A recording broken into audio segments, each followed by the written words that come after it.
morning and welcome to the Larry Stewart Memorial Stadium on the campus of Blue Springs South High School. Tonight's Hy-Vee High School Game of the Week, Suburban Gold Conference football. And we've got a good one tonight as Lee Summit North, undefeated, takes on 4-1 Blue Springs South. Hi everybody, Kevin Wyke, and look who's back, Johnny Beck. And we'll have Bethany Bowman on our sidelines with interviews and insight. Well, it was a young team last year for South. Do they step up tonight against a big-time opponent in Lee Summit North? I think this is going to be a test to see how much these guys have matured this season. First game of the year, lose game-winning field goal last second against Liberty North, state champions in Missouri. So you feel like you can go up and compete against anybody else, but Lee Summit North, they're going to be a tough opponent. Time now for the Hy-Vee player profile. This guy, the best wide receiver in the city, Johnny, that's Isaiah Mosey. Yeah, he's a guy, anytime he touches the ball, he's a big-time player. 63 yards per game in the air, 5 touchdowns. But we talked about his kind of coming out into the running game, averages over 8 yards per carry and another 5 yards on the ground. And for the Jags, they've got Thunder and Lightning, Hawkins and Morgan. And Hawkins, he's a big guy, over 600 yards rushing, over 8 yards per carry, 9 TDs. And like you talked about, Lightning, Darius Morgan, over 500 yards, over 7 yards per carry, adding in 11 touchdowns on the ground. Lee Summit North on the road taking on Blue Springs South. It's the Hy-Vee High School Game of the Week. And we're back with the opening kickoff right after this.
Number 76, Tyler Pate, and number 79, Trey Williams. The Broncos head coach is Jason Rogers. Jaguars captains, number 5, Dylan Exton, number 21, Jaden Richford, number 50, Keegan Alt, and number 77, Keith Cousins. The Jaguars head coach is Alan Wilmus. Thank you, coaches. Okay, you can step back a little bit now. You'll have to take that headband off 65 for you. The Game of the Week is brought to you by Hy-Vee, and Hy-Vee is proud to support Kansas City High School athletics. Good crowd tonight. Temperatures in the upper 70s as we're in Blue Springs at Blue Springs South High School. And we got the coin toss going down right now at the 50-yard line with Gene Millentree.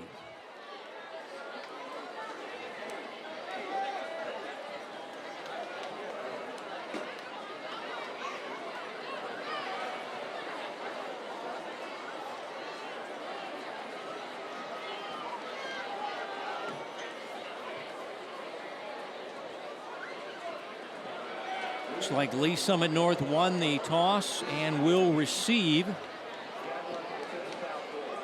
And their head coach in his first year doing a great job, Jason Rogers. takes over for Jamar Mosey, who took a job in the college ranks at the University of Nebraska. And he's been at Lee Summit North since 2015. He's been an OC at DC. He left for a little while, came back and coached linebackers, but his team is 5-0, 3-0 in conference play.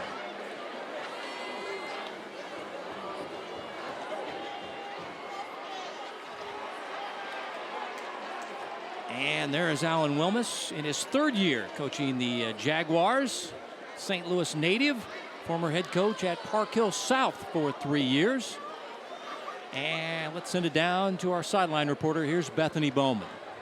Thanks, guys. Johnny, good to have you back, by the way. And you guys in the opening talked on the player profile about Isaiah Mosey. I'm going to double down with a couple notes on him because he's a guy that can completely change a game. I know last week the Broncos got a little worried with all of most of the second half, him being in a walking boot. Coach Jason Rogers tells me that that was just a light sprain. He should be about full go, 85% today, which he says is about as good as anybody else. So that's a good note for him and definitely going to be a challenge for Blue Springs South. Mosey is going to play in the Under Armour All-American game. That will be in January, and he is such a threat out here tonight. And the rest of the officiating crew, Carpenter, Thompson, Madison Hill, and once again, the veteran, 40-plus years, Gene Millentree is your white hat. Hugh Carpenter to kick off to Lee Summit North. And this Suburban Gold Conference game is underway. This is a directional kick and an over-the-shoulder catch at the 40-yard line by the Broncos as they were alert to it. As that was Almani Vance, one of their wide receivers. And that was a heads-up play there as that kick did not travel very far. And worry about the Jags covering it up. Broncos anytime you do one of those pooch punch or pooch kickoffs, you know, you've got guys having to make decisions, advance. That's a tough, especially on the opening kickoff when you're not expecting it. So fortunate for Lee Summit North, able to get good field position here to start the game. And their quarterback is Makai Mitchell, the senior, completing 67% of his passes. Over 900 yards, 8 touchdowns, no INTs. Johnny mentioned the good field position at the 40. Quade Chapman is their feature back. He's in the backfield. Quick pass to the outside. And they get an early touch to Mosey. And he'll get about 5 yards on that first down catch.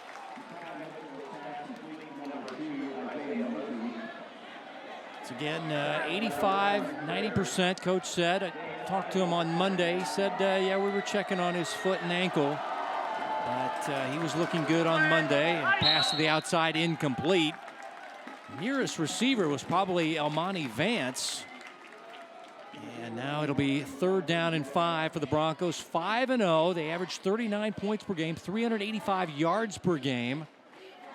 And they've rolled over Rapex, Staley, Bentonville, Arkansas. We saw them against Mill Valley. And then last week, they were decisive in their win against Blue Springs. Here's Chapman on a cutback.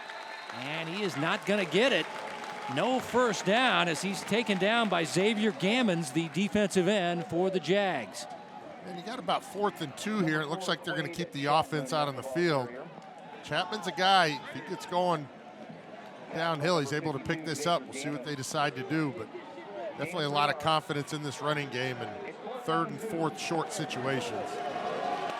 So remember that Mitchell serves as their punter, so he may pooch this or they'll go for it. Looks like they're going to go for it, and a cutback run. Chapman a first down and more as he's inside the 45 to the 42-yard line. So Quade Chapman, 4.4 speed. He got through the hole quickly, Johnny.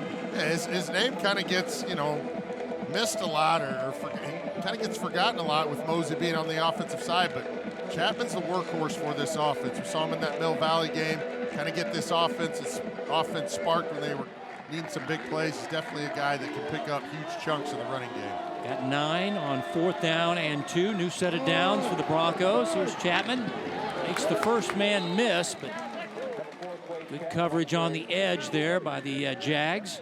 As that was Ballart, the defensive lineman leading the charge.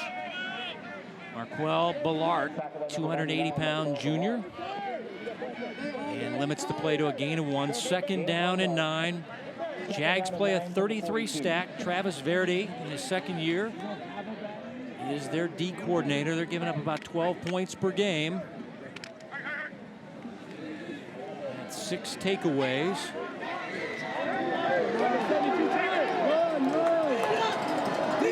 Bunch to the left of the quarterback, Mitchell. And Mackay throws, Mosey the catch. Again, making that first guy miss. And he's down near the 37-yard line. The flag down on the play. Like you said, Kev, makes that first guy miss. It's just so tough to square up and tackle. Well, this has been a problem all year for Lee Summit North. They get penalized a lot. Now, last week, Coach Rogers said we only got penalized 5 times in their win against Blue Springs. But in the back of his mind, he knows the penalties have hurt this team throughout the year, but they've always had more talent, and they can usually overcome them. Yeah, against really good opponents, you got to make sure you're playing assignment sound and smart football, and that's one of the things that you're always preaching to guys. You want them to be aggressive, but at the same time, you got to make the smart play. Don't hurt your team. Right here, 2nd and long now for Lee Summit North. Yeah, for most teams, a penalty like this is a drive killer. But this team, just loaded with talent, they usually overcome it. As Mitchell with play action, under pressure, able to get away and throw down the field, and the pass incomplete. Yes. Looked like Quade Chapman was the target that time, and the pass just a little wide, but the quarterback under a lot of duress early. Gammon's putting the pressure on. Yeah, they were trying to run Chapman up the sideline there on a wheel route, but pressure by the Blue Springs front line forcing Miller into a scramble situation. Fortunate enough to get that ball off and avoid the sack. Donnie Ball also had pressure from a linebacking position for the Jags defense. Now 3rd down and 19.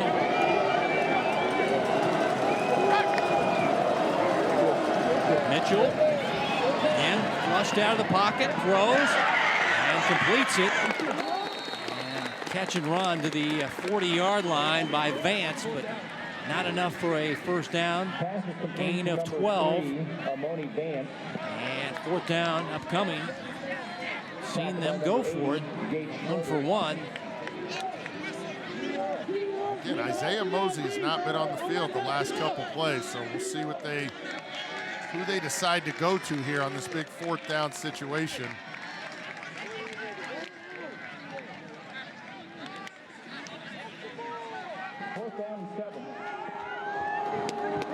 Fourth and 7. First drive of the game. And encroachment will be called on Blue Springs South.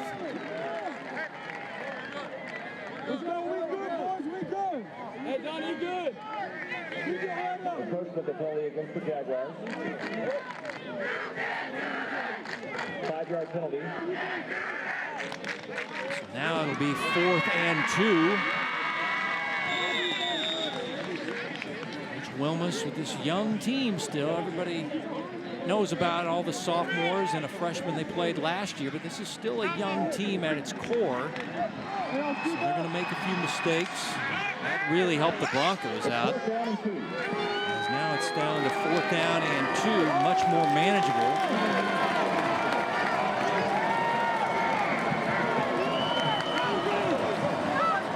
Just snap it to Chapman. He's in trouble and he'll lose yardage. Ball over on downs. The Jags come up big on 4th down and shut it down. And they'll take over. As coming up was Dylan Exton. I also saw Jabari Howard from the secondary, and Chapman had no shot as they went Wildcat. And number 4 was tackled for a loss. You saw the unbalanced formation there for Lee Summit North. Crowding that left side, short side of the field. Blue Springs South just kind of sold out. Able to get the big stop there on 4th down. Aiden Wilhelm in the offense for the Jags comes out. He is their quarterback. Also, a guy thrown no interceptions on the year. Good runner of the football. And he is thrown for a loss. Kai Reed, who's having a big year, the defensive end for the Broncos. That is his 6th of the year. He leads the Broncos in that category. Yeah, we watched him in that Mill Valley game, and he was about as disruptive of a defensive player we've seen all year. And you see right there, first play of the game, able to get to the quarterback. Last week had a sack, an interception for a touchdown. So it was a pick 6, forced a fumble, recovered a fumble, had 2 tackles for a loss in that win. As we just saw KJ Hawkins with a run. Not much doing, so now the Jags behind the sticks, facing a 3rd down and 12 on their first drive of the game on their home field. Wilhelm buying time, now throwing, and the ball deflected and intercepted. Bryce Rudolph with a diving interception for the Broncos. The safety man gets his first interception of the year. He leads the team in tackles, but that pass was high and deflected, and the Broncos get the first turnover. Yeah, just a tough throw, throwing across your body. Actually hits the receiver right in the hands. Just a tough catch for the receiver. Right there, Lee Summit North will capitalize on that deflection. Again, going to start with really good field position on their second drive. Blue Spring South able to stop them on that first one. We'll see if Lee Summit North can't capitalize here on this good field position this drive. Chapman in the backfield. Second drive of the night for the Broncos. They get stopped on a 4th down play. They'll run it with Chapman. And nice gain on first down. We'll also see, I was asking about Bryce Thompson, their young sophomore back. They're going to get him some touches tonight, according to Coach Rogers, and they really like his upside. So it won't be a touch hog as far as Chapman goes. Let's see if we can get Thompson in there. But Johnny, have you seen Mosey back out there since he got a couple of early catches, and we have not seen him back out on the field. Second down and 6. Chapman cut back, and a nice run, and it's a first down as he's out near midfield. Quade Chapman averaging 7.9 yards per carry. He's got 7 touchdowns on the year. And again, they see Chapman just running hard. I mean, he's just a tough guy to bring down. Keeps those feet moving. You see that offensive lineman just helping him. But going back to Kevin, your point, if Mosey's going to be limited tonight, I think somebody else is going to have to pick that up. That might be Bryce Thompson's opportunity to get some of those touches that Mosey would typically get. Well, speak of the devil, Bryce is in the ball game in the backfield behind Makai Mitchell in the pistol. And here's the little sophomore, and thinks the first guy missed, but he's wrapped up by Ballark. Still fighting hard. Ball came out, and an offensive lineman covered it up in Dooley and advanced it. And let's see where they're going to spot the football. They're not going to move it forward with the fumble recovery as the play was blown dead. I think that's why the play kept going, as there was no whistle, and then you kind of see Thompson there just fighting his way, kind of pops out of that pile there, able to pick up positive yards on first down. This guy Thompson has elite speed. Pass to the outside, and it is caught close to the first down. That is Ray, who had a nice game last week.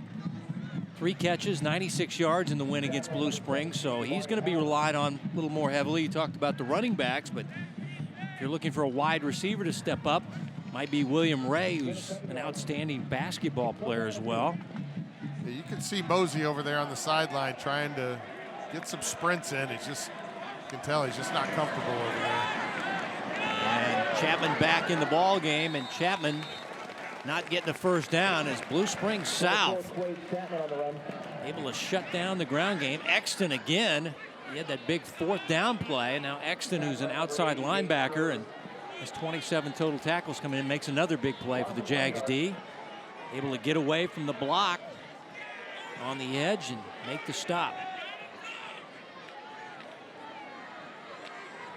This will be the third attempt now on 4th down. 1 of 2 on the night for Lee Summit North. And they're 1 for 3 as all over it, Jaden Richburg, the Mike linebacker for this Jags defense, as he came right through and makes another tackle for a loss. Chapman had no shot as number 21 brings him down, and ball over on downs to Blue Springs South. And you just see, without Mosey out on the field, you just kind of defensive coordinators stop the run right there, able to stop another 4th down attempt. Again, Blue Springs South, both teams really good field position to start the game.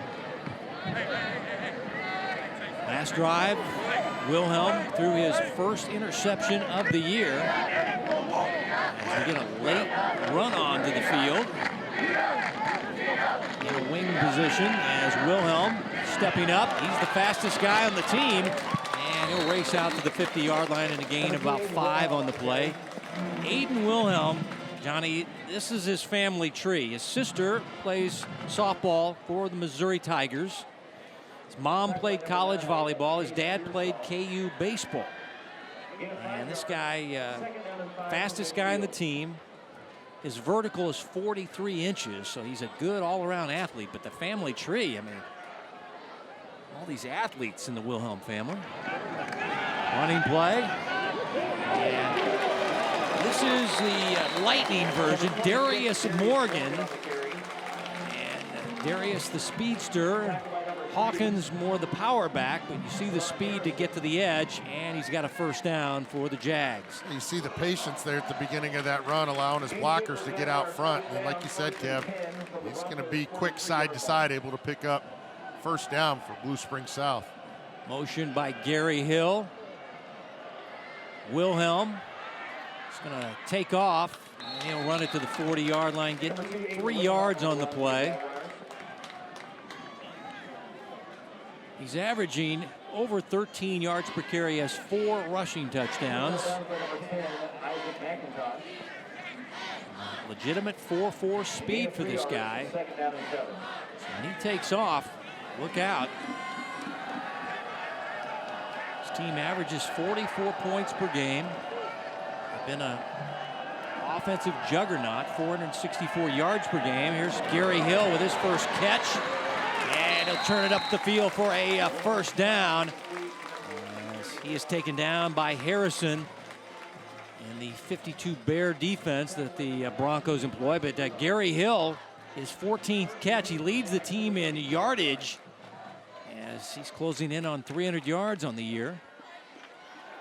And a running play, and this is the Thunderback, KJ Hawkins Jr. And I'm telling you, this guy is a tough tackle, Johnny. He's a bowling ball at 5'8", 200 pounds. I mean, he's just a thick kid. 15 yards in this run. Yeah, you get the speed from Hawkins, and then all of a sudden you get Morgan out here, and he's just taking people out as he's going down to the ground. Beg your pardon, that's Hawkins. Yeah, from the 16, 1st and 10, Wilhelm under duress, and he's going to be sacked on the play. And coming in and making the sack for the defense that time was, they're saying the junior. We got double 30s here, so PA announcer said Murray Panetos is also listed on the roster as a 30. So pass caught on the outside, and get yardage inside the 15, as that was Gavin Nash with his first catch. Nash is their leading receiver as far as catches on the year. That was his 15th catch of the year. And 3rd down and 8. Throwing to the end zone, touchdown, Blue Springs South. Gavin Nash, the over-the-shoulder catch. 14-yard touchdown. About 6 pass. yards deep in the end zone, and the home team strikes first, Blue Springs South. 14 yards on the connection, Wilhelm to Nash.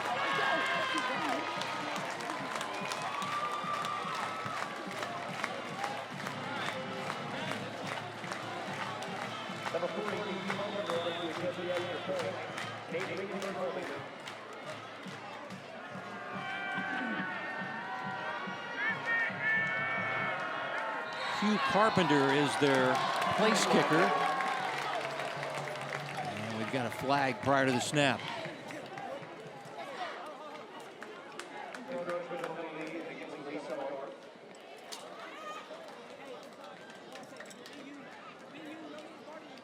Gavin Nash, first touchdown catch of the season.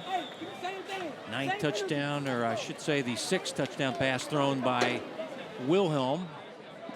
As the PAT just a bit closer for the Jags kicker, senior, and up and through. Take a look at this touchdown pass. Kind of see Lee Summit North getting guys out in the field late. Obviously, there's a little communication there, but great throw there by Wilhelm. And this Blue Springs South offense got a lot of weapons. 5 guys touched the ball on that drive.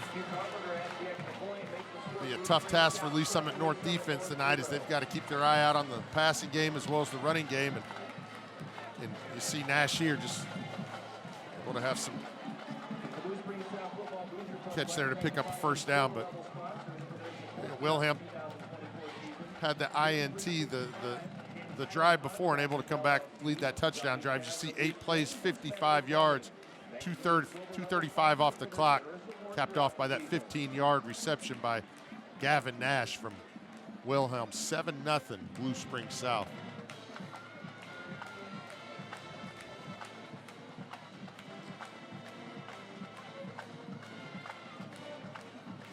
Coach Wilmus,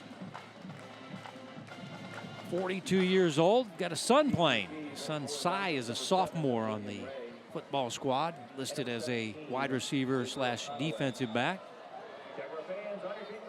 He and his wife Cassidy have 3 children, as here's the ensuing kickoff. This time they'll go deep with it. This will be into the end zone for a touchback. So it'll be at the 20-yard line. Conaway fielding it for the Broncos. And Johnny, this is a team you don't see trail much. Now they're behind on the road, and their star may potentially be out with an injury in Isaiah Mosey. Yeah, I think that's kind of the news right now, is who's going to get out there and replace, Mosey's touches, his energy, his leadership. Find guys to step up. As don't see him out on the field start this drive, but you got Quade Chapman, you got Bennett. You saw Ray with the big catch on that last drive, so you're going to see some and hear some different names tonight for Lee Summit North on that offensive side, but they definitely have the firepower to get back in this game.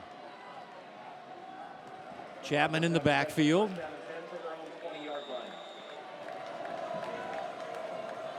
Just 1 for 3 on 4th down conversions are the Broncos, and now a snap that's wide, and Mitchell just dives on it and has to eat it in the backfield for a big loss. Well, adversity facing the Broncos on the road right now. You see here the snap just wide there of Miller, and only option is just to fall on that ball. Definitely not something that you needed on your first snap on offense, especially deep in your own territory here, but you got to have guys step up when somebody goes down. I'm assuming they talked about that this week, as Mosey was not going to be 100% coming into this game. Loss of 8. And a pass over the middle is caught. And this is Deshaun Bennett. Big, tall wide receiver, 6'3", 196. And that is his 5th catch of the year, and that gets him out of a hole, and that'll be the final play of the first quarter with Blue Springs leading at home on the Hy-Vee High School Game of the Week.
Ready for the start of the second quarter, Hy-Vee High School Game of the Week.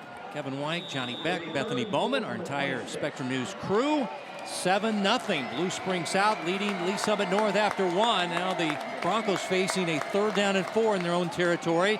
They'll go with Chapman, and I don't think he got it. I think he's about a yard short. He needed to get to the 30, so it'll be another 4th down, and we've seen this team only 1 for 3 on 4th downs. Do you go for it here, or do you punt, Johnny? You're in your own territory. Mitchell is their quarterback, but he's also their pooch punter, or basically he is their punter. So I think you send the signal to your defense that, we're going to have to get a stop, and I punt the ball away here, but, I'm definitely not a head coach, so you got Quade Chapman. You might just decide to go for it and try and pick up that 1 yard. And he'll give it off to Chapman. 1st down as he bolts through across the 30, out near the 33-yard line, a gain of 4 on the play. But the big headline, if you're just joining us in this game, Isaiah Mosey was questionable coming in. Had a foot injury, but they said he was about 85, 90%. But after a couple of early catches, we have not seen the All-American wide receiver who's headed to Nebraska, Isaiah Mosey, who's also a Wildcat rusher of the football. Not only is he a great wide receiver, but he's part of their run game. Mitchell on 1st down, going to take off. Great moves in space. Makai Mitchell making ankles just breaking on the field. Man, he's making the tape irrelevant. What a run by Makai Mitchell as he made this defense look silly, Johnny. Yeah, and you see him here. He just sees the opening up the middle. Closest guy there's the referee, and see Mitchell in the open field. I mean, I think we're going to see some more designed quarterback runs here after that. But you talk about needing a big play to kind of get your offense back in the game, and Miller able to deliver there on a big, or Mitchell able to deliver there on a big play. 3 broken tackles, 41 yards for Makai Mitchell. This running play, a sophomore, Stevenson, or Thompson, I beg your pardon, for a limited gain as we send it down to Bethany. Yeah, guys, Isaiah Mosey down here. I've been told by a couple people he did re-aggravate that ankle and foot, so just trying to work through that. He's been doing some high knees over here and looking to get himself back warmed up. I do believe we're going to see him back in this game. I think he's trying to be. Ultimately, it'll be a decision up to coaching staff, but it looks like he is trying his best to get back into this game. Okay, thanks, Bethany. Well, and I think even if he can come out and be somewhat of a decoy, I mean, he's going to force a defensive coordinator to put eyes on him. Mitchell, again, another sweet run, spinning inside the 5, dives for the end zone. It'll be down near the 2-yard line. Makai Mitchell with some just thrilling runs on this drive. And here's a guy stepping up with the injury to Mosey. And again, hard to tell if that's a designed run or not, but Mitchell definitely turns into a ball carrier really quick and able to pick up really good yards, setting his team up inside the, looks like inside, maybe right at the 1-yard line here. First and goal at the 1 after a 21-yard gain. He's gone for 41 and 24, Makai Mitchell. Now they'll just go Wildcat. Run it up the middle, and it's not going to get him in, as that's Quade Chapman in the Wildcat. Second down and goal, no signal. Gammons credited for the stop, number 52 on the D-line. And that's the same play they ran earlier on a 4th down, unable to convert. And again, Blue Springs South able to get the push up front. Ball looks like it's almost touching the goal line there, but still second down here for Lee Summit North. My problem with those plays is he's catching the snap back at the set. He's got to run 7 yards just to get back to the line, near the line of scrimmage. Here's Chapman to the edge. Forget about it. Bronco touchdown, Quade Chapman. And it's a 7-6 ball game here, early second quarter, as the quarterback for the North Broncos, Makai Mitchell, the star of that drive, but Chapman caps it off with the rushing touchdown, his 8th of the year.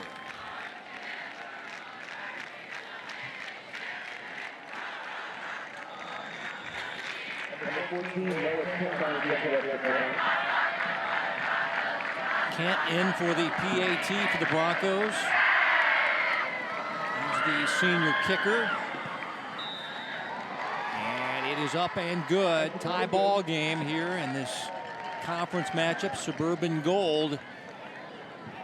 And it's Quade Chapman with the short rushing touchdown. Wow, that was wide open, Johnny. Yeah, I mean, when Lee Summit North needed a big drive to kind of just get the momentum back in, they didn't necessarily need to score. They just need to kind of prove to themselves, if Mosey's not going to be on the field, we can move the ball up and down the field. But Mitchell kind of took that into his own hands, able to march his team down the field. Chapman finishes it off. 9 plays, 80 yards, 4:56 off the clock. Chapman with that 1-yard rushing touchdown. Tie ball game at 7-7.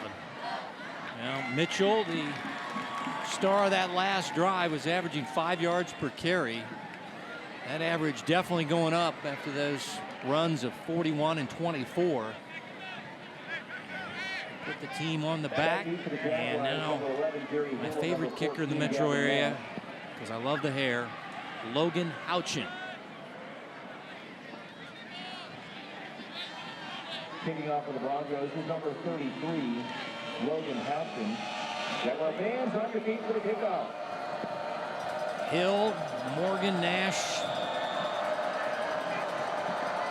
A bunch of guys back to retrieve this kick for the Jags, and they will not. It'll be a touchback.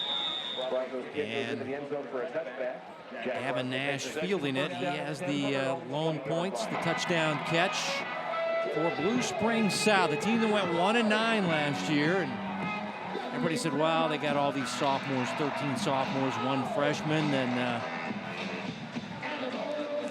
everybody said, well, we'll see how this team does this year. And then they lost by a point to Liberty North at Liberty North in week 1. And everybody said, whoa, maybe their time has come earlier. And since then, they've reeled off 4 straight wins over Park Hill South. Lee Summit, that was a good win right back in Staley, but this is their ultimate test tonight. It's like a free playoff preview game. Litmus test against a elite team. As Wilhelm to throw, and he finds his guy. That is Gary Hill. He's taken down immediately by Caleb Green, the linebacker. That's a good tackle in open field there by Green. He's a super sophomore for this team, and they really think he's going to be a future star. Green, the linebacker, has 16 total tackles coming in. Older brother, Mizzou offensive lineman Caden Green.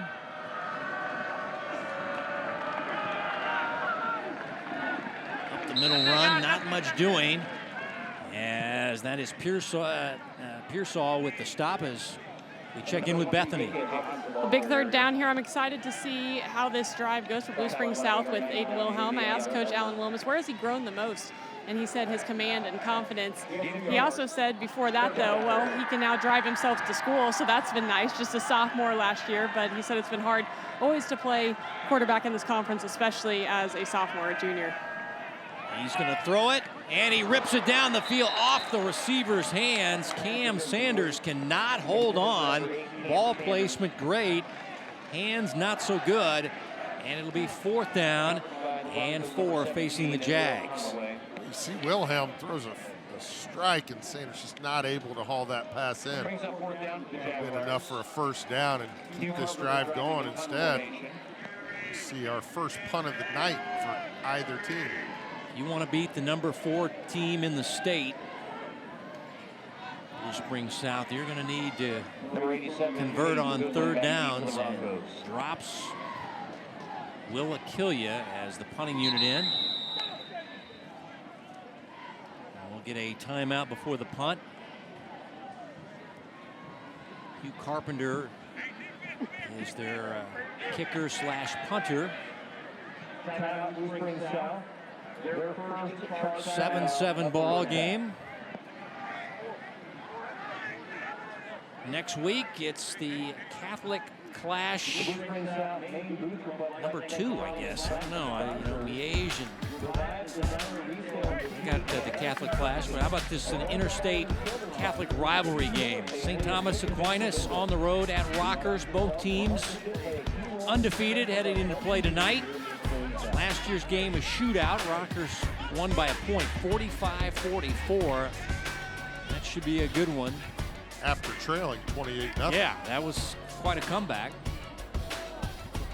Aquinas used that as motivation all summer long. And those guys are going to be ready for that game. Revenge. Rockers number 1 in the Missouri Media Class 6 poll as this punt away. Only 29 yards. And at the 45-yard line is where the Broncos will take over. And Johnny, just when you thought things were looking shaky, Mosey is out. Kai Mitchell steps up, drives the team down. Chapman gets the short rushing touchdown, but kind of really stabilized the ship, and now they'll take over in good field position. Yeah, that's the message on that sideline. We got next guy stand up, and Mitchell, he's a starting quarterback, but usually we see him strong in the passing game, but able to use his feet and his athleticism to give this offense a shot in the arm and drive him down the field. And I expect to see a lot more of that as we continue this game. Mitchell throws a pass. It's caught on his own sideline, short gain. Pass complete to number 2, Isaiah Mosey. And Isaiah Mosey back in, but not looking very spry, and a little getting up a little gingerly as stumbles into his bench area. Yeah, it's just a tough injury. I mean, he wants to fight through it. He wants to be out there, but fortunately, it's an important body part that had no push off and you can't cut.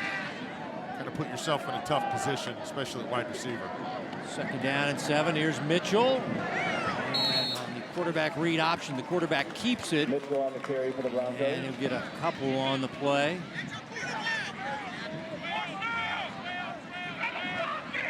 Tackled on number 80, Gage Schroeder. Schroeder involved in the stop. Gage Schroeder has been their top defensive player, leads the team in sacks and tackles. As now it'll be 3rd down and 5 for the Broncos. 7-7 score. These teams haven't met since 2021 Down and 5 for midfield. in different conferences, but Summit North has won the last 5 meetings. These teams have hooked up pass, deflected, and intercepted, going back the other way for Blue Springs South. And a nice deflection. And Parker Hunt gets his 2nd interception of the year. And the first turnover of the game by the Broncos. First interception thrown by Mitchell. Turnovers even at 1 apiece. You see the cornerback on this side able to kind of get in front of the ball there. It's Jabari Howard with the great play. Able to get the deflection. Parker Hunt able to get that interception, but see Howard there. Almost ran the route with the receiver. Big turnover for Blue Springs South. From midfield. They'll run it. Back run by Darius Morgan. Darius Morgan on the carry. They get about 3 yards on the play. 2nd down and 7. Number 3, Sharon Harrison. Gain of 3 yards. Parker Hunt, 2nd leading tackler on the team, now with 2 interceptions. Let's see if the Jags can take advantage. Wilhelm going deep, has a man open, and he can't run it down. And that was Sanders, and he could not make the catch. And it'll be 3rd down and 7 now, Jags. 3rd down and 7. Take a look at this pass here, and Wilhelm just a little bit more air underneath this pass. Sanders is able to run underneath him, but just over the outstretched arms there. 3rd and long here for Blue Springs South.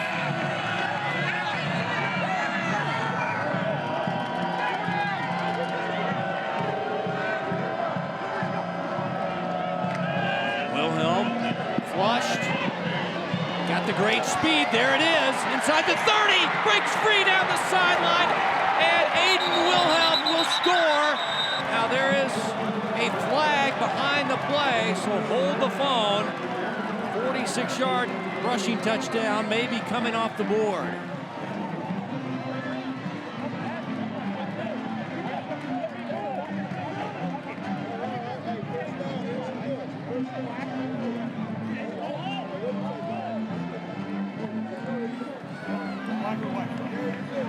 Blocking the back on the offense. 10-yard penalty. Repeat 3rd down.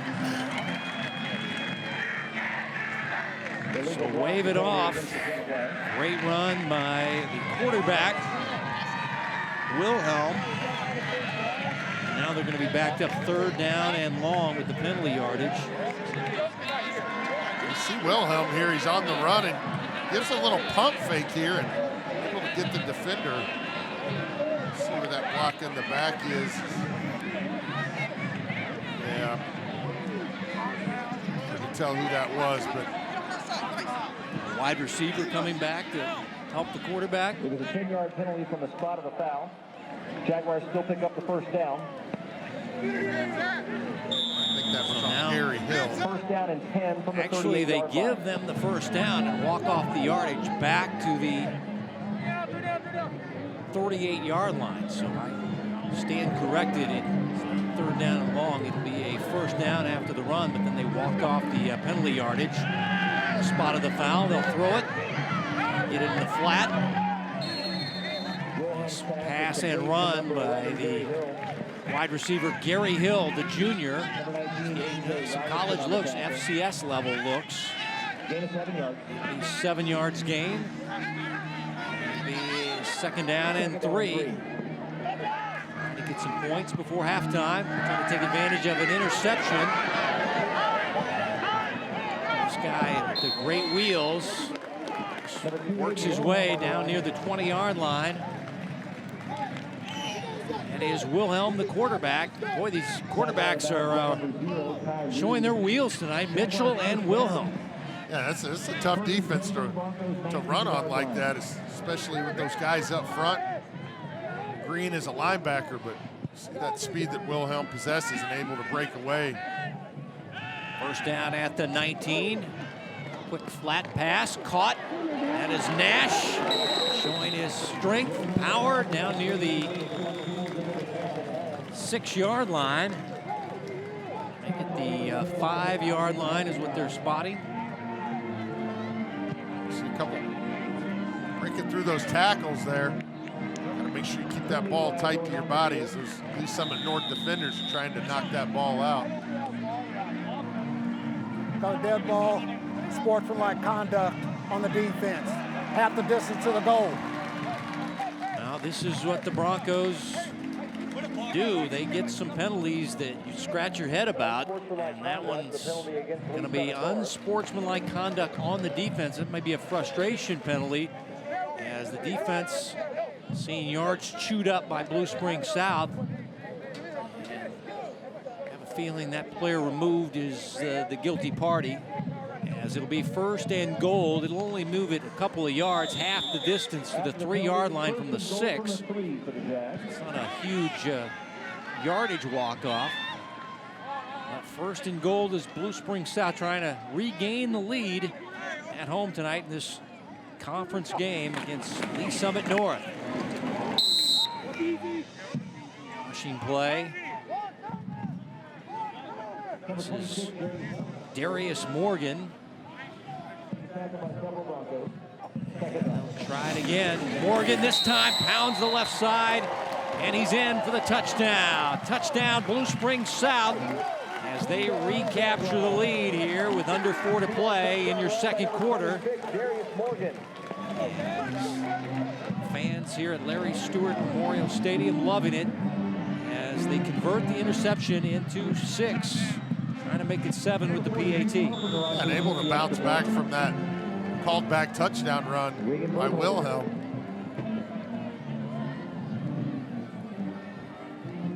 Morgan now with 12 rushing touchdowns on the year, as Carpenter tacks on the extra point, 14-7. The Jags at home over Lee Summit North. We'll take a look here. Morgan just finishing off this drive. Showed a lot of poise on offense here, Blue Springs South did. Like I said, coming back after that called back touchdown run, able to keep their composure and finish off the drive with the touchdown run. 1-yard touchdown run there by Morgan. Gives Blue Springs South the lead, 14-7 over Lee Summit North. Their 8 plays, 49 yards, 2:15 off the clock. 2-yard TD run by Darius Morgan put Blue Springs South back up by a touchdown late in the second quarter. Drive set up by the Parker Hunt interception. Thanks to all these Jaguars Blue Level game sponsors. Look at Coach Wilmus. Back deep for the Broncos. Number We have to play discipline tonight. Can't give up big plays. Got to do our job in this game. So this is a free playoff preview game.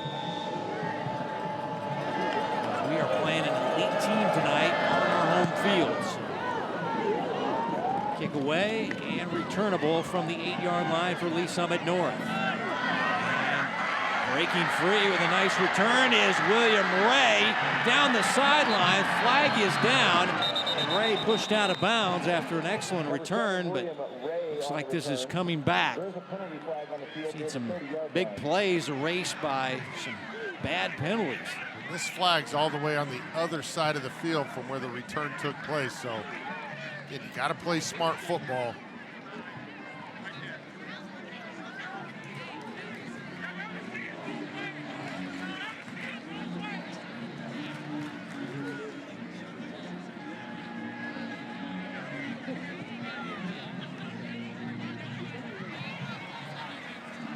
Blocking the back on the return team. 10-yard penalty, spot foul.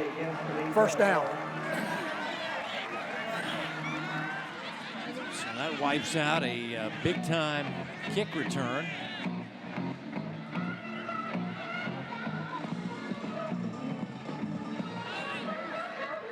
Some 60-plus yards here, gonna just go by the wayside. As take a look at William Ray.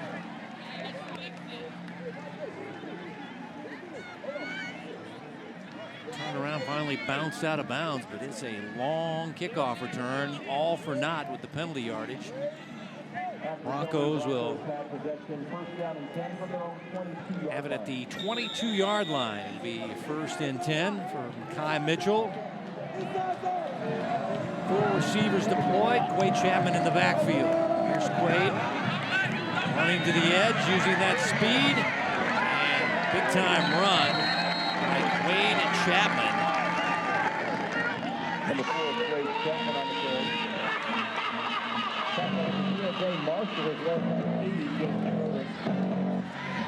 Well, we've seen the running game step up with the injury to Mosey. Coach Rogers trying to inspire his team. He's always known that the penalty problem is something that needs to be addressed. But like I said, last week only 5 penalties. Normally they have 5 penalties before the end of the first quarter. And Quade Chapman to the 40-yard line, and then is lifted up and carried back. As that is Belark there, as he's a little shaken up after the stop. No gain, 2nd down and 10.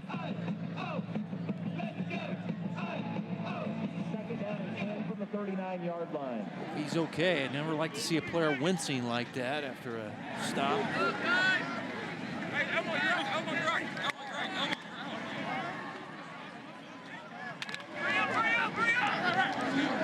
The clock winding down. Hear the bench yelling, hurry up, hurry up. Let's see if they take a timeout. And I think they will. As things, as far as play clock, it was winding down very quickly. And Coach Rogers. Timeout. Lee Summit North. They're first for the first half. Yeah, I mean, what you couldn't do there is you couldn't take the delay of game penalty.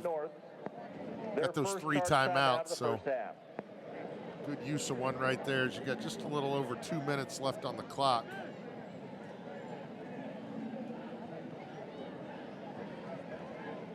The touch of Silver See Dance what Lee team Summit hosting North a decides to Daniel do Dance coming out of grade this kindergarten through 8th grade on timeout Sunday, here. October We've seen 27th. Come learn the dance Mitchell routine do it on and the then ground. perform See if with he Dr. can't get the Silver ball in during the air a halftime little of bit the and drive home them soccer down. game. Registration forms Do are a scoring available online at situation. As they've got a pretty under good the kicker on Peachtree that side of tab. the ball. Or So scan the QR code on the poster found on the sideline fence in front of the Touch of Silver Dance team.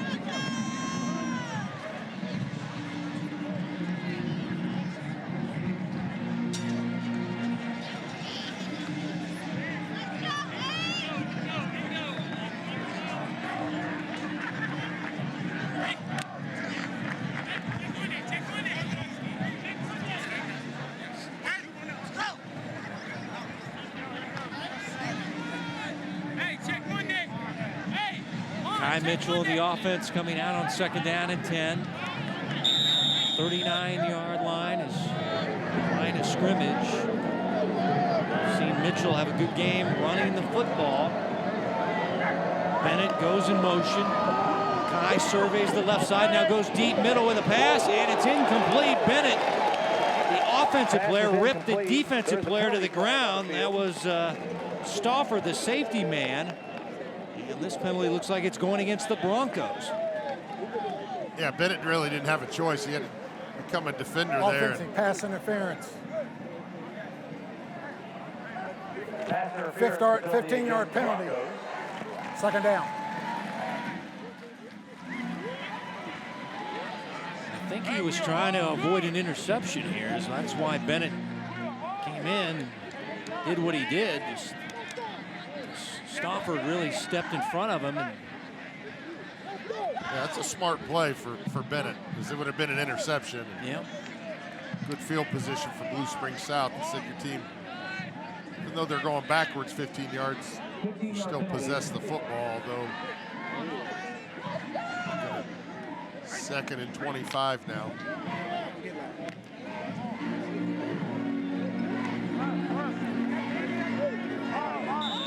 Well, the penalties starting to add up on the Broncos. I thought the 5 penalties last week were an aberration.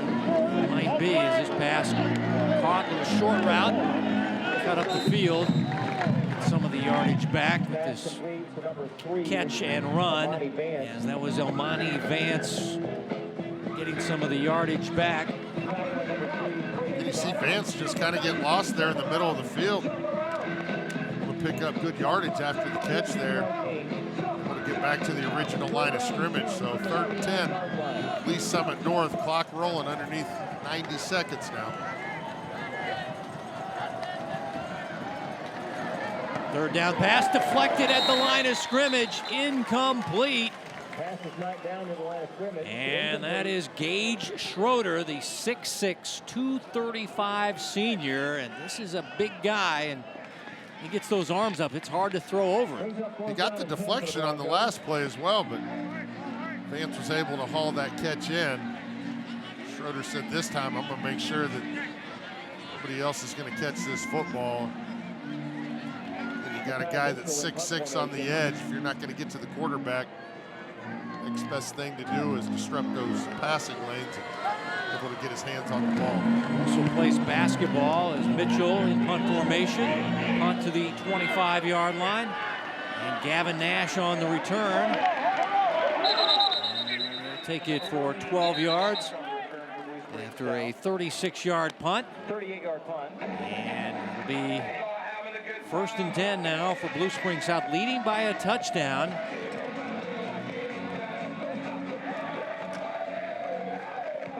Last win for Blue Springs South in this series, 2016. And the head coach, John Euler, 31-13, so it's been a while. 10 from their own 37-yard line. Blue Springs South, 2 timeouts, 1:10 on the clock. They're going to try and go down and try and get some points on the board here. From the 37 after the good return by Gavin Nash, who has a touchdown catch in the game. And flag is down. Running back this time is KJ Hawkins. Illegal formation. 5 men in the backfield. 5-yard penalty. Repeat, 1st down.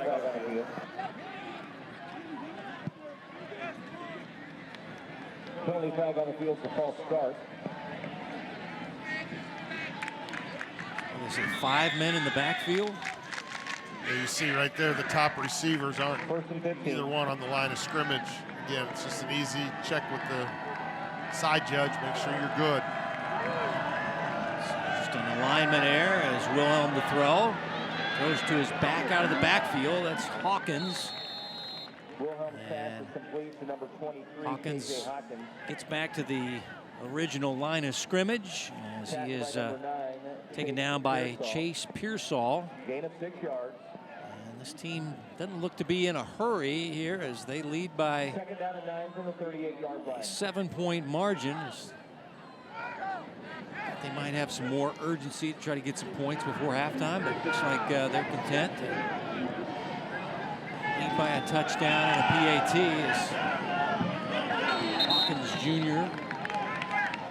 running hard on the play, ran into Kai Reed. Yeah, they will receive the second half kickoff, so Tackled by number 0, Kai Reed. just gonna take it to the locker room here. Yep. We got a timeout. Timeout, Lee Summit North. So North will take their second timeout. First half. I think he's talking to his guys over there about kind of controlling their emotions. Saw at the end of the play there, a couple guys getting into it. Coach Douglas kind of on a couple of his guys already. Make sure you keep your composure. Again, a 15-yard penalty right now would be detrimental if you release some at North. So just trying to get your guys under control here. Take a little breather. A teaching moment there. Coming up, Hy-Vee at the half. Numbers and highlights brought to you by your employee-owned Hy-Vee stores. Some coaches' interviews with Bethany as well. And after the North timeout, it'll be 3rd down and 5. Put 2 seconds on the clock. They've got 9 seconds on the stadium clock.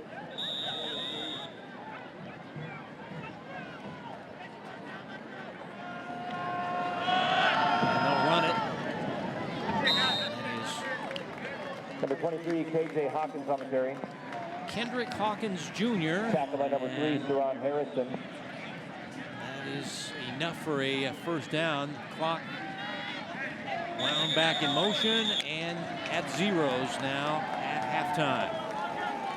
And Blue Springs South, the young team, testing themselves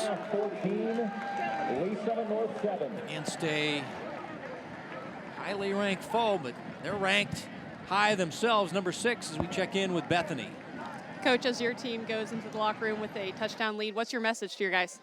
Just keep playing hard and keep doing our job. I mean, it's a close game, man. It's going to go back and forth. You know, we just got to ride the roller coaster. You know, good things happen, keep playing. Bad things happen, keep playing. So super happy with our start. We get the ball at half, so hopefully we can come out and do something good. This Bronco defense is always very disruptive. How is your O-line embracing that challenge? You know, they're just trying to be physical and talk up front and do what they've been coached all week. So hopefully we can continue it in the second half. Good luck. Thank you. Thank you. Halftime here at Blue Springs South High School, and the Jags lead the Broncos 14-7. Coming back with Hy-Vee at the half. You're watching the Hy-Vee High School Game of the Week here on Spectrum News.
Halftime at the Larry Stewart Memorial Stadium. We're at Blue Springs South High School, and Blue Springs South trying to pull an upset tonight as they're the number 6 team in the Missouri media poll trying to upset the number 4 team, Lee Summit North, who's undefeated on the year. 14-7 your halftime score.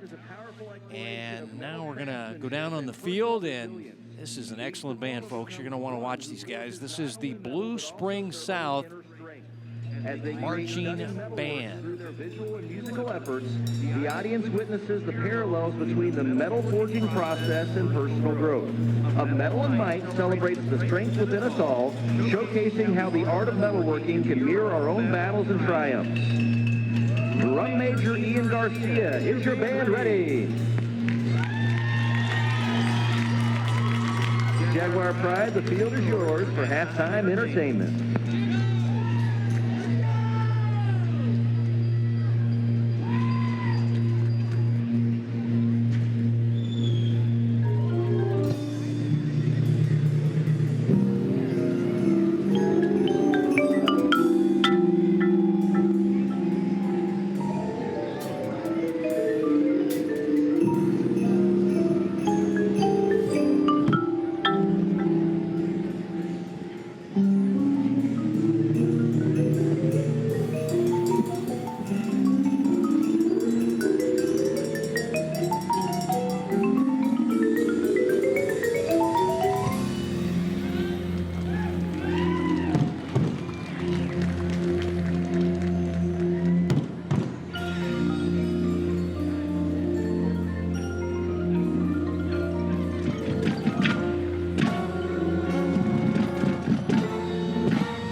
Cirque du Soleil vibe to you, or a Broadway show. This is a great marching band, the Blue Springs Marching Band, as we're at halftime on the Hy-Vee High School Game of the Week.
Halftime in Blue Springs. We're at South High School with the Jags leading the Broncos 14-7.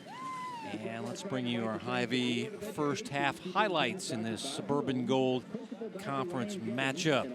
And we kind of know both teams coming in, high-powered offenses, but it was the defense on the first couple of the drive with some big stops as Lee Summit North was stopped on a 4th down on their first drive. You see Kai Reed with the sack, continuing his really good season. And Wilhelm, first turnover of the game. Bryce Rudolph with that interception. As you see, Blue Springs South defense with another 4th down stop. And first points on the board here, Wilhelm to Gavin Nash for the touchdown score. See Nash catching that ball right over the shoulder. Lee Summit North answered right here. You saw Makai Mitchell kind of take his offense into his own hands. You see with his feet here picking up over 40 yards on this gain. Another big run here. Gets him down inside the 5-yard line, but it was Mitchell on the ground that set up this touchdown run by Quade Chapman. 7-7 ball game. And see the big deflection there by Howard. Parker Hunt with the pick. Sets up Blue Springs South with good field position. As you see Blue Springs South up 14-7 at halftime as Arias Morgan with that touchdown, 2-yard touchdown run. Should be an interesting second half in the Suburban Gold Conference matchup. Undefeated Lee Summit North trying to get a victory on the road over Blue Springs South.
14-7 ball game here in the Suburban Gold. Yes, Blue Springs South in a Class 6 matchup with Lee Summit North. And let's get to your first half highlights, or our first half stats, I beg your pardon. We've already done the highlights. Let's get the numbers for you. Now, we've had turnovers by each team, Johnny, but 7. That's the big difference maker in this ball game at 14-7 South. Yeah, we expected a big offensive game for both sides, and both teams really have had good starting field position on most of their drives. But, you know, Blue Springs South able to capitalize on some penalties, able to capitalize on the turnover. As you see there, time of possession. I mean, Lee Summit North is just dominating time of possession. Blue Springs South just 2 quick scoring drives. They just have not been on the field. So we'll see if this Blue Springs South defense has the stamina in this second half. At the interception by Hunt, and they converted it to a touchdown. That's why the Jaguars lead it 14-7, trying to beat Lee Summit North for the first time since 2016. It's been a while, as they've been in different conferences, but this would be a big win for this young team at home tonight in front of this big crowd. 14-7, Jags over the Broncos, as the third quarter is just around the corner.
About 3 minutes.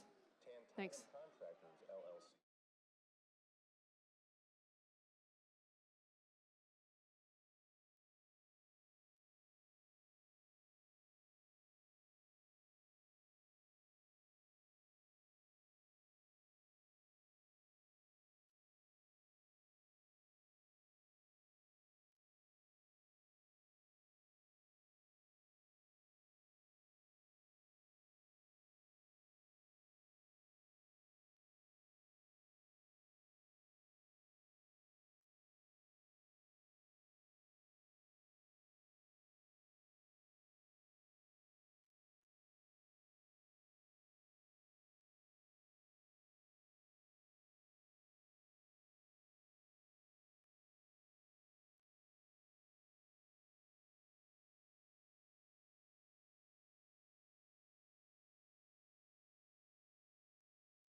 The game of the week is brought to you by Hy-Vee. Hy-Vee is proud to support Kansas City high school athletics. Teams coming out of the locker room at halftime. 14-7 ball game. Home team leading. Big storyline in this one, Johnny. The health of Isaiah Mosey. We knew he was a little banged up earlier in the week. They said he was about 85, 90%. But early on, we saw him make some catches and then get tackled and just leave for a while. Let's take a look at some of the early action by one of the top receivers in the metro area.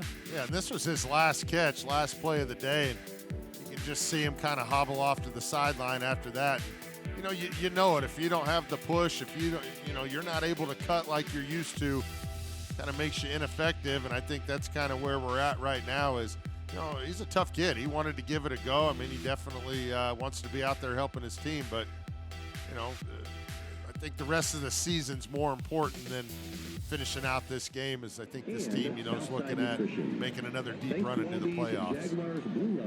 So you're saying we probably won't see much of him in the second half, but I said that also after the first quarter, and he came Yeah. back in the second. But We're not doctors. it didn't look good, him hobbling off after trying to give it a go. But we saw a couple guys step up. We saw obviously Makai Mitchell. Let these gyms guide you home. Let's get an update with Bethany now on Lee Summit North. Yeah, you guys were spot on. Talking to Jason Rogers, he said still trying to figure some things out with Isaiah Mosey, but if he were a betting man, you're probably not going to see him here in the second half. But as far as his team goes, he says that just mistakes got him. They went for it on some crucial fourth downs, as we saw. I asked him why'd you go for it? He said just confident in our guys. He thinks that most of the time they're going to get those conversions. So just a second half here, looking for a little more execution, less mistakes, and he said they're excited for the challenge here in the second half. Thank you, Bethany. Yeah, so another injury. Johnny's up here injuring moths. That was a battle there between you and that moth. I'll tell you that, man. Holy smokes. There's a lot of wires. I think, yeah, that moth was winning there for a while, and then Johnny Beck stepped up and put him down. So, yeah, not a good night for Isaiah Mosey as far as the injury front. The foot injury, now another injury.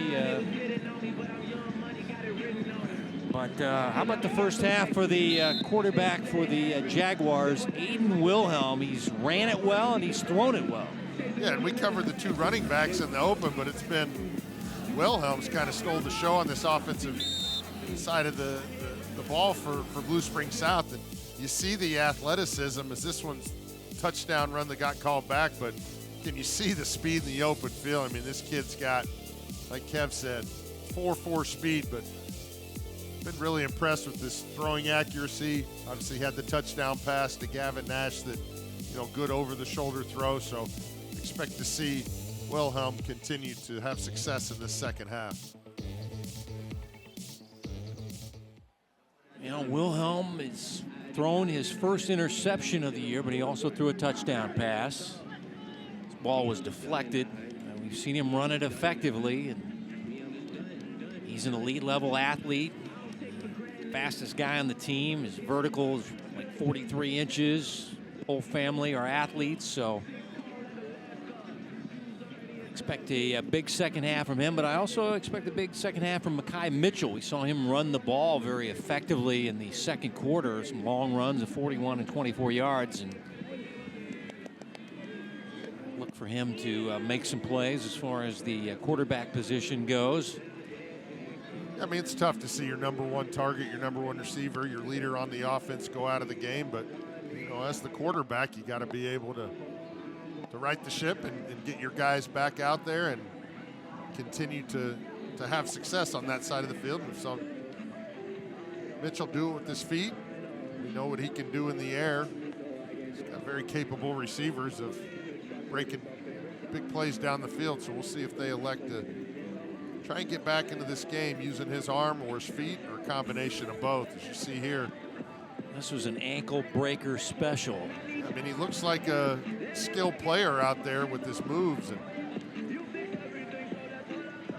see the vision and able to pick up big yardage there. But you also know what he can do in the passing game. So for Makai Mitchell to have a big second half here and get his team back into this football game. That was the 41-yard run you just saw. 3 broken tackles on the play by Makai. As Houchin about ready to kick it back to Blue Spring South. Who handles the adversity? This is an intense ball game. Lee Summit North doesn't usually trail at halftime. I'm curious to see how they play in the second half without their star player and now trailing going into the third quarter. Yeah, that's definitely something that starts from the top, works down, but they've got a lot of seniors on this team, a lot of guys with high level experience and big games, so you expect those guys to kind of step up and just hope you can stay in the game in the second half and things kind of go your way and you're able to pull out a victory on the road. But this Blue Springs South team, man, they're good. They definitely got both sides of the ball rocking right now, playing at home, and these guys are going to be tough to stop in the second half. Houchin to kick it off with Nash and Hill deep back. And was a clock issue, according to Gene Millentree, your referee tonight. So we'll do it again. Broncos won the coin toss, took the ball to start the ball game. So it'll be Blue Springs South to get it to start the third quarter after a redo on the kick.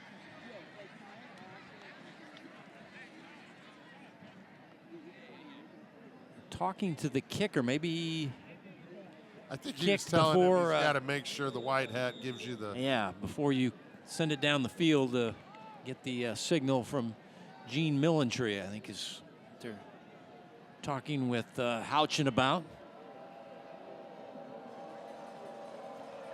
And now he says, kick away, young man. And he bombs it down the field. He's got a strong leg. It'll be a touchback into the end zone. So Wilhelm in the offense coming out. Big drive to start the third quarter. You come out of the locker room, you know we'll see the two backs, the Thunder and Lightning, Hawkins and Morgan. I look for Wilhelm to run a little more. I mean, when you got the speed he's got, he's already had one taken off the board. A touchdown run, a long one. Yeah, he definitely forces you to keep a guy in the box as a spy. I mean, he gets past that first level, and he's a tough guy to bring down. We also saw him very effective in the passing game as well, so I like the balance that Blue Springs South brings to the table.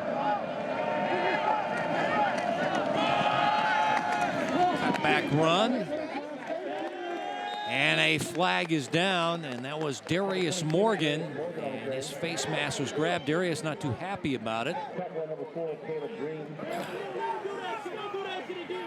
Personal foul, face mask, 15-yard penalty on the defense. First down. You see here at the end of the play, just trying to get your hands on that ball, and sometimes pull that face mask. That's Caleb Green on the infraction there. Blue Springs South able to push the ball up the field now, close to the 40-yard line. First down and 10 for the Jags. From the 39-yard Isaiah line. Mosey out with injury. Does not have his shoulder pads on, so I expect him in the second half. Pass to the outside, he's caught. And this is Gavin Nash. Nice catch and run. Pearsall with the catch, or the tackle on the catch. Saw Gavin Nash catch a touchdown pass back in the first half, 14 yards. He got 5 in the play. Second down and 5 now for the Jags. First drive of the third quarter. Wilhelm showing off his arm. Nash again. First down and more inside the 40. Where he's knocked off his feet. Complete to number 14, Gavin Nash. Now you're seeing Wilhelm finding number 14 and connecting for first downs. You see the clean pocket. Good job by the offensive line there. Blue Springs South. 37-yard line. Complete that long pass. Catch down the field. Blue Springs South marching right now. 19 yards, and now a pass to the flat. Intercepted by Pearsall. Wilhelm can't catch him. He's got the speed, and he will bring him down, but it'll be first and goal.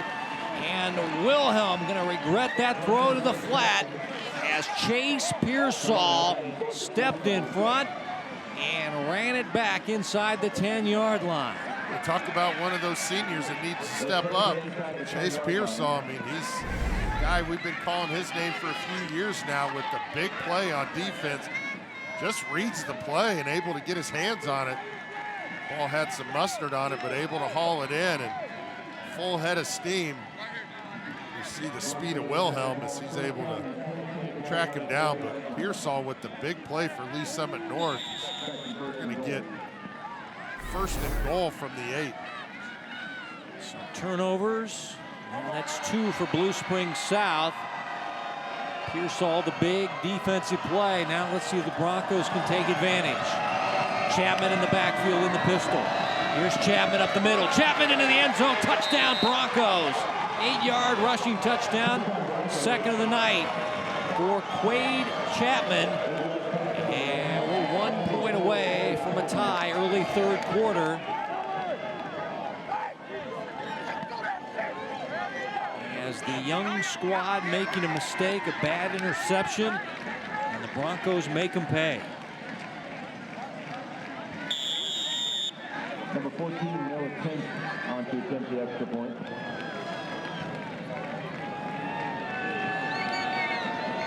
Kent to tie the ball game. Mitchell with the hold. PAT, no good.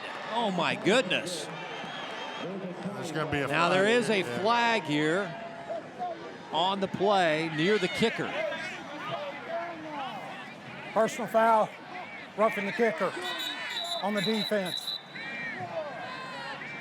And a player shaken up and a penalty on Blue Springs South.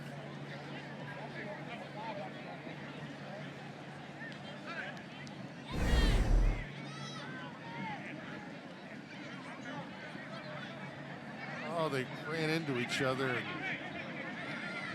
roughing the holder. Yep. That's in the vernacular, but yeah, Makai Mitchell, the holder, took the worst of it. This is a situation where you got teammates colliding, and I think it's Donnie Ball that ends up hitting Makai Mitchell. And player down, I think, is Howard, is it? Yeah, he was the one who took the brunt of that from his teammate. And usually you only send one side on the block so you avoid that. You saw both outside gunners getting after that extra point. Good to see him up.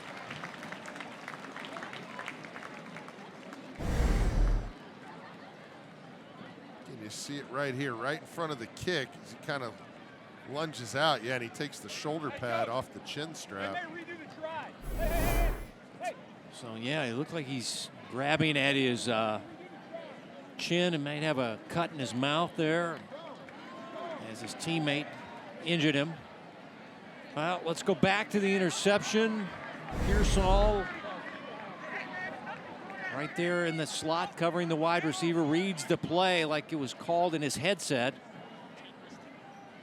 And Wilhelm able to save it momentarily with his speed at quarterback. But Quade Chapman able to punch it from 8 yards out. And now they're going to redo the point after touchdown. Now they'll try to take the lead with a 2-point conversion try. As it's half the distance, it's at the 1.5. And a low snap. Mitchell in trouble. Dancing, fighting, and he's pushed in. 2-point conversion for the Broncos in a play that looked like a complete disaster after the snap. You see, Mitchell just keeps his composure, sees the ball on the ground, but able to get his eyes up, avoid the first defender. See there. It looks like he's going to get stopped at the 2, but able to fight through the arm tackle. And then you see the offensive line just kind of finishing the job there. But Leo, the center, helping him into the end zone. So didn't start out good, but it worked out for a 2-point conversion. And now a 1-point lead here in the third quarter. As there you take a look. Score set up by the Pearsall interception. And a roughing the holder penalty. And a 2-point conversion. The Broncos up by a point.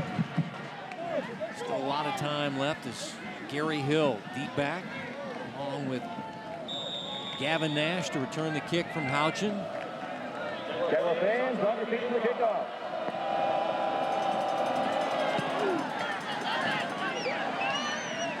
Really no wind tonight. Slouching just with that powerful right leg. It'll be a touchback. 1st and 10 from the 20. And now if you're Wilhelm,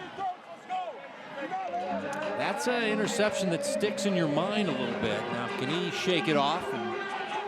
Yeah, kind of looking back at that replay, I mean, you gotta give a lot of credit to Chase Pearsall. I mean, he never took his eyes off Wilhelm. And it looked like wide receiver kind of missed a block, but you know, this is a kid who's gonna come out here and, you know, he's a competitive kid. And he talked about his athletic background. I mean, this is one of the things, you know, he understands adversity, and at the quarterback position, you're going to make mistakes. You got to be able to forget about it, come back, and get back to what you know you're good at doing.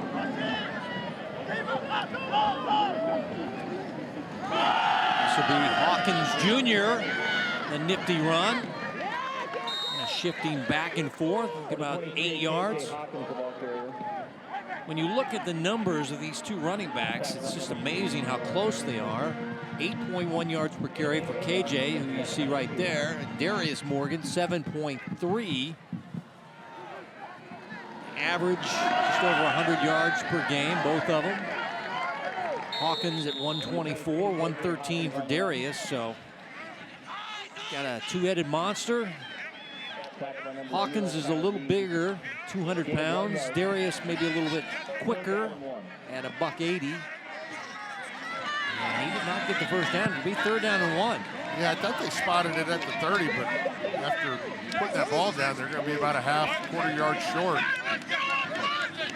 Talk about this running game right here. You're going to need this half yard to keep this drive going.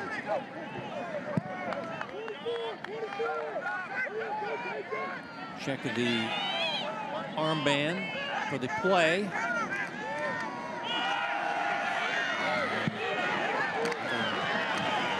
Shifty moves there by KJ, and he'll get a first down. Didn't look like it early on that run, as there were a lot of white jerseys there, but tip your cap to KJ. And KJ's been getting up and talking to the Bronco players after each play, and he's a little frustrated. I think they're going to send him off. We got a flag down as well.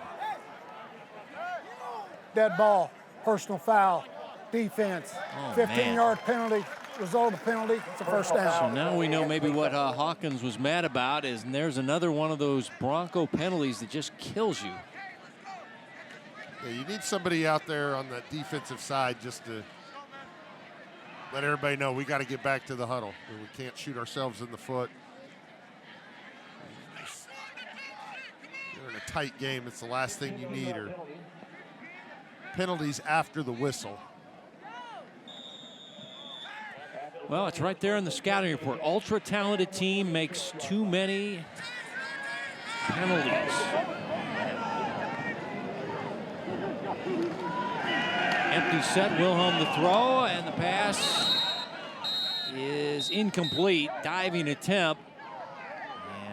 And it was Darius Morgan who couldn't reel it in. And it'll be 2nd down and 10.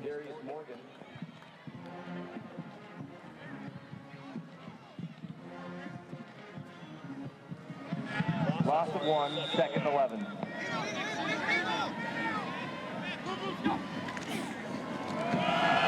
They'll keep it on the ground.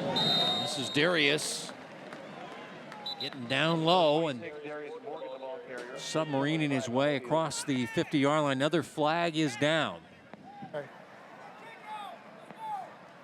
5-yard face mask on the defense. 2nd down.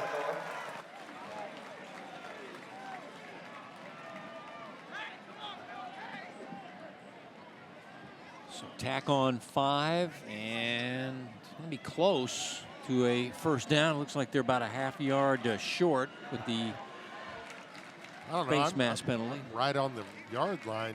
I would ask for a measurement. And it'll be 2nd down and short, and it's a first down. It's flying through the middle is Darius Morgan, the Lightning version of Thunder and Lightning. And you see him substituting the running backs in and out on the same drive, so fresh legs constantly coming in and out. See if this Lee Summit North defense can hold up. Wilhelm darting around the pocket and is sacked as he is wrapped up on the play. Number 30, Zaire Murphy. Have 2 30s on the roster, and Second and 15. Fentenos is the player we think it is, but we are not sure because this player was not given to us by the coaching staff. And the pass is caught down the field. Making the catch is Tegan Williams, the wiry wide receiver, and we've got a flag down. Ball at the 32-yard line. It's a gain of 12, but we've got a flag to sort out.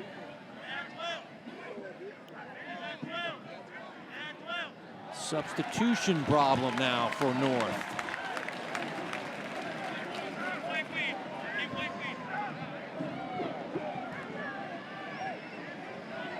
Illegal participation penalty against the Broncos. So now Blue Springs South being aided by Bronco penalties on this drive.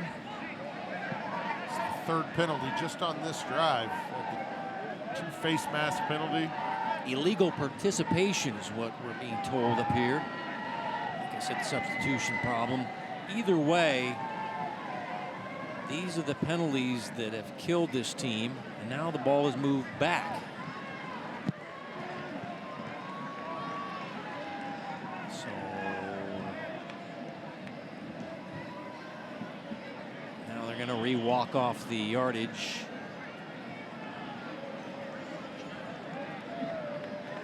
Yeah, they've gone back to the line of scrimmage and then walked it off. After the penalty, it's a first down for the Jags. It's going to be down to the 28-yard line. It'll be 1st and 10 from the 28-yard line. And it's 1st and 10 now for the Jaguars, trailing by a point, 3rd quarter, and more flags. Penalty flag on the field. Prior to the snap, false start on the offense. 5-yard penalty, repeat first down. At some point, we're going to play football again, I think. Yep, a lot of penalties in the 3rd quarter. And it'll be a 1st and 15 set up for Coach Wilmus and his Jags. The young team trying to step up. Motion by Hill. Quick pass, caught by Nash in space.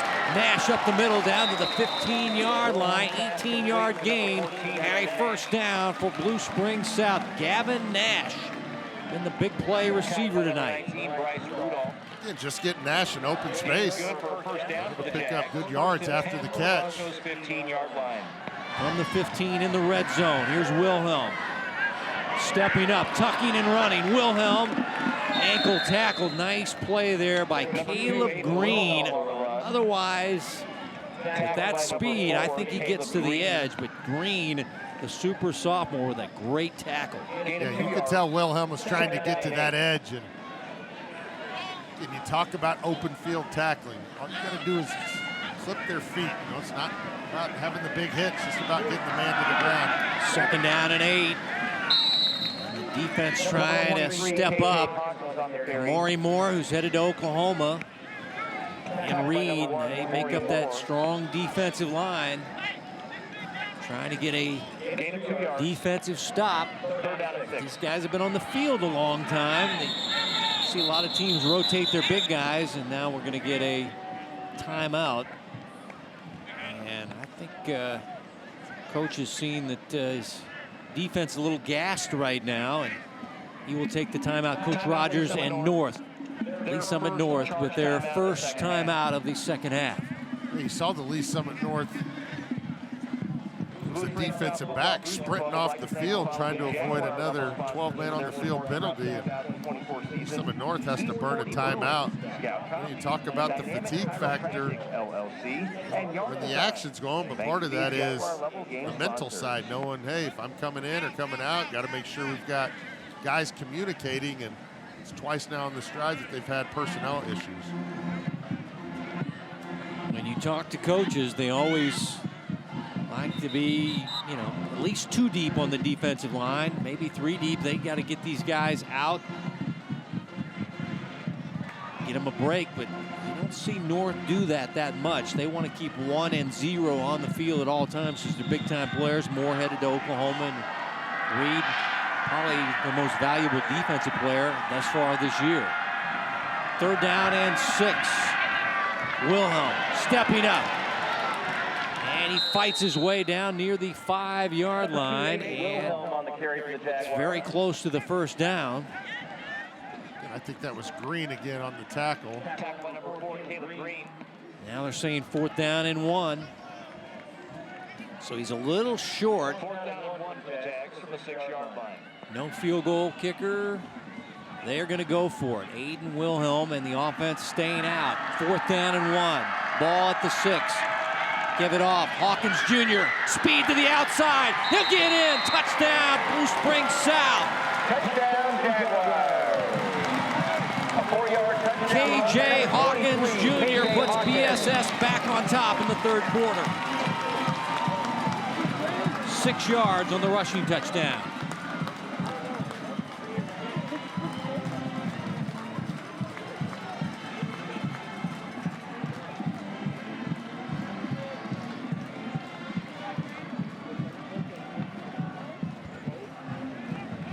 Somebody down over here. Blair having a issue. The Broncos just outside the end zone. Once again, it was 85 degrees in Kansas City, like 20 degrees above normal for early October. But the good thing is it's going to be in the 90s tomorrow.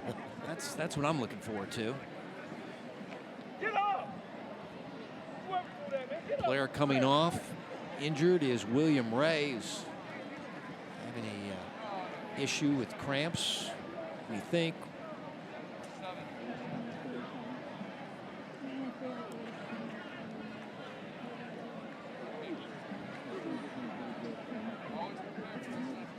Hopefully he can find his way back in the game. Yeah, he's one of their valuable wide receivers. Take a look at KJ Hawkins at the 6-yard touchdown run. That was a 4th down play, too. And it looked like things were shut down in the middle, and he just used his speed to get to the outside. Here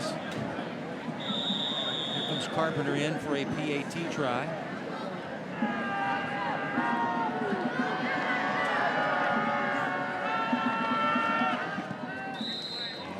And it's up and good. Extra point is good. Remember, 4th down, Johnny. Yeah, and you see Hawkins there. He's middle of the field there is all congested, so he uses his speed. You see here, good vision, able to bounce it all the way to the outside for the touchdown score, put Blue Springs South back up 21-15. Again, that Blue Springs drive, 13 plays, 80 yards. Capped off by that 6-yard TD run by KJ Hawkins. And aided by some Bronco penalties. Yeah, 4 or 5 penalties on that drive. And, that's obviously something that starts to frustrate your defensive coaches. You just gotta get back to playing football. You can't shoot yourselves in the foot, especially against an opponent like Blue Springs South, who starting to build a little bit of momentum on the offensive side of the ball.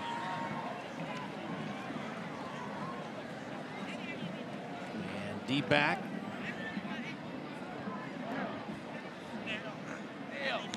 We know one of them is Omani Vance. We saw him earlier in the ball game.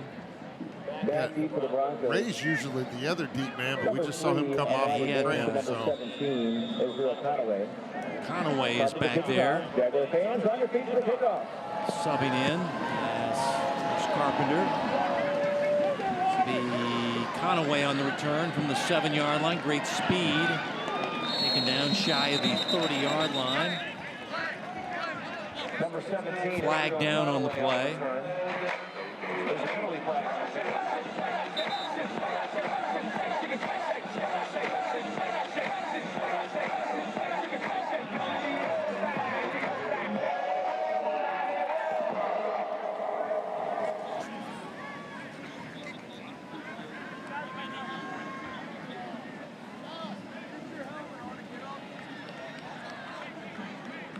Personal foul, the penalty against the Jaguars.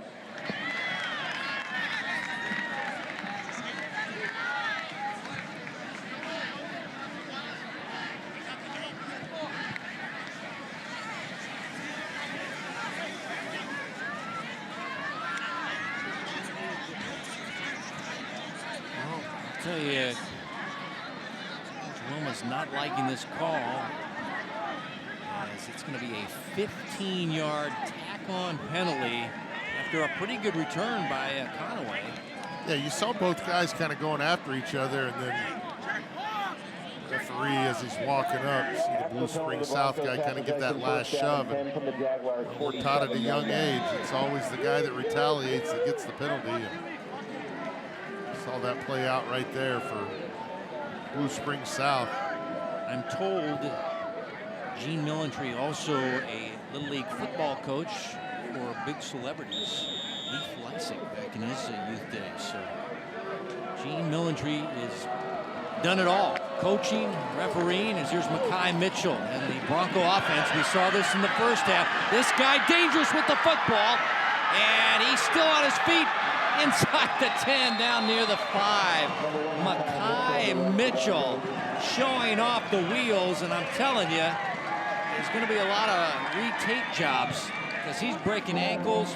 42 yards for the quarterback for the Broncos. And you see the design run, and big guys up front able to keep a hat on a hat.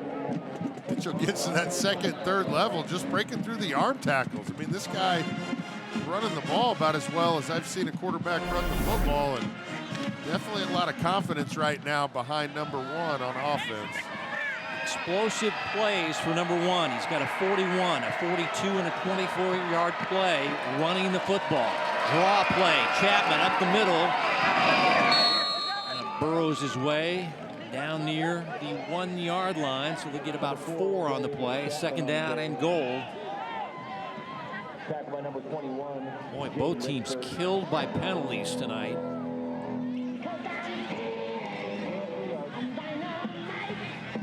Especially something you're going to have to clean up, get closer to playoff football, is playing against high-caliber teams. You can't afford to have negative plays. They're saying the ball is just outside the 1, more toward the 2. Mitchell calls his own number. Makai pushes his way in. Touchdown. Lee Summit North as they surge back in front. And number 1 with the big run, put him on the doorstep. And he caps it with a 2-yard rushing touchdown, Makai Mitchell. That is his 5th.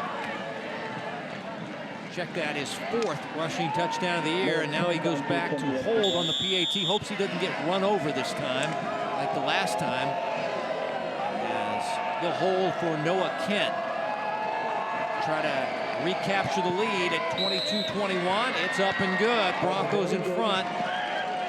Late in the 3rd quarter, Makai Mitchell with the rushing touchdown. Take a look at the 42-yard run here by Mitchell. Again, design quarterback draw. See, once he gets into open space, as Kevin said, he's just a tough guy to bring down. By number 1, Makai Mitchell. Extra point is good. Gives Lee Finishing Summit off the that lead. Broncos 22, drive. Jaguars 21. 1-yard touchdown run is Summit North able to answer the bell and retake the lead as we've seen this 3rd quarter. 3 lead changes now. Yeah, we're just seesawing back and forth. Tackles broken tonight by Makai Mitchell. He's already in double figures in that category. He has broken a lot of tackles. He is all fired up. He needed somebody to step up. Isaiah Mosey out with injury. And look at this guy. rushing the football. He came in with 187. He's got over 100. So he has stepped up with his ground game. Kicking off for the Broncos will be number 33, Logan Hodgson. Deep to receive for the Jaguars, number 11, Gary Hill, and number 14, Gavin Nash. Nash and Hill will wait the kick, but we've seen Houchin's leg. He's been regularly getting into the end zone for the touchback. Nothing going to change here, as it'll be 1st and 10 from the 20. Make them go 80. As the Broncos, after that score, grabbed a little momentum now. Let's see what Lee Summit, or at least Summit North defense wants to do against this Blue Springs South offense. Yeah, we kind of see these offenses, both offenses picking up momentum, but a lot of that is with the help of the defense and the penalties. We've seen both teams kind of trade favors back and forth. It's who can control their emotions in this ball game. Seen some penalties that coaches hate. Frustration by both sides. This running play. This is Darius Morgan. Nice gain, about 6 yards on the 1st down run. And tell you what, this running game just really grinds on you. Take this into the late 3rd quarter, 4th quarter, and this is how this team makes their hay with these 2 running backs. Yeah, they're doing a good job of mixing in the run and the pass, and like you said, 2 running backs is about as valuable as you can be, keeping fresh legs out there. And this run for a 1st down by Morgan, but you wonder about the effectiveness of the defense. Do they tire as they're on the field and trying to stop this ground game for the Jags?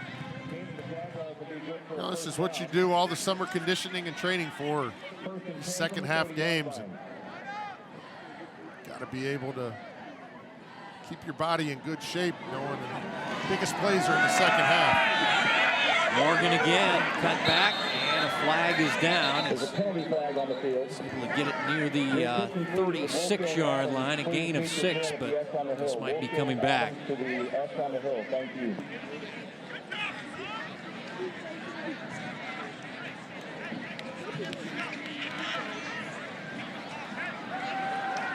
Five-yard face mask on the offense. 5-yard penalty. Remains 1st down. So face mask call on Coach Wilmus' squad. And negates a good run there by the running back Darius Morgan. So 1st and 15 for the Jags. Motion by Nash. Now Wilhelm scrambling. And tackle from behind there by Harrison. Number 2, Aiden Wilhelm on the carry for the Jags.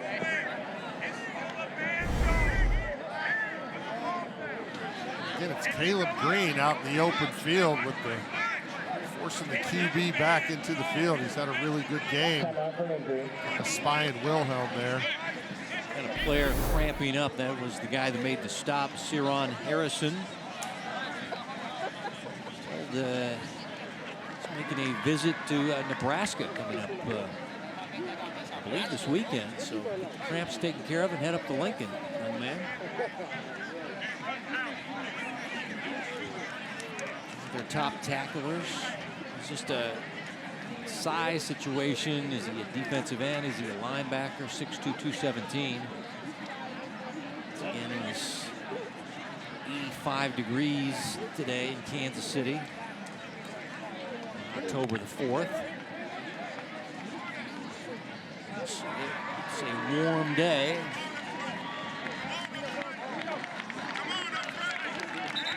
Fans enjoying a nice evening now as we're in the 70s.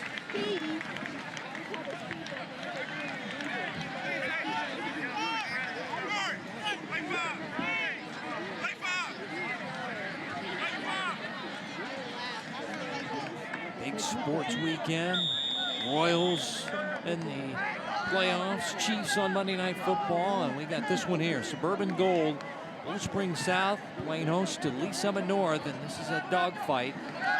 22-21 is Wilhelm throwing on second down and long, and his receiver goes down. Fans want a flag as Gary Hill hit the deck, and no flags fly. Most people are saying uncatchable. As Rudolph had the coverage, maybe he's got tangled up here. Let's take another look. Yeah, you do see the hands on the shoulder pads there at the end. I do think the feet got tangled up there, but I think anytime you see hands on the jersey, you want a penalty call, but I like the no call there, as I think both guys were competing for that football.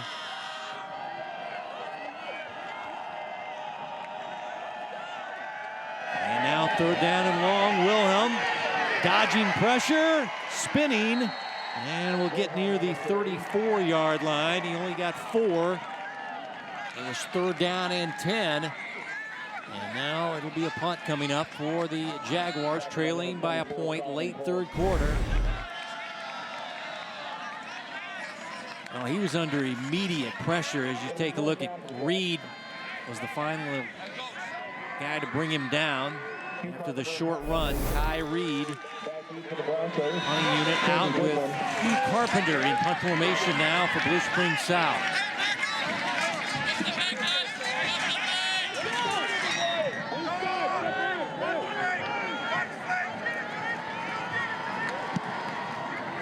Punt away. Looks like the Broncos did not want to field that punt. Their punt returner was looked like he was about 70 yards down the field for a 39-yard punt, and they'll get it back now, leading by a point, 22-21. Isaiah Mosey out with injury, their star wide receiver who's headed to Nebraska. But Mekhi Mitchell has really stepped up, the quarterback, over 100 yards. They got a big defensive interception by Pearsall. I mean, the defense just got off the field, a 3 and out. Just when I kind of shoveling a little dirt on them, saying they might get tired. Still got another quarter to play. And now the Broncos have the momentum and the football. And let's see if they keep running the football with Mekhi Mitchell.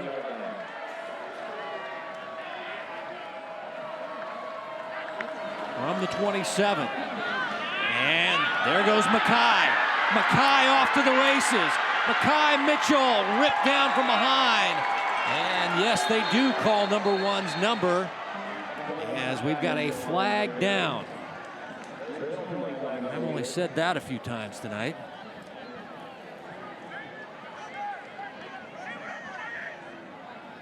What a burst by Mekhi Mitchell.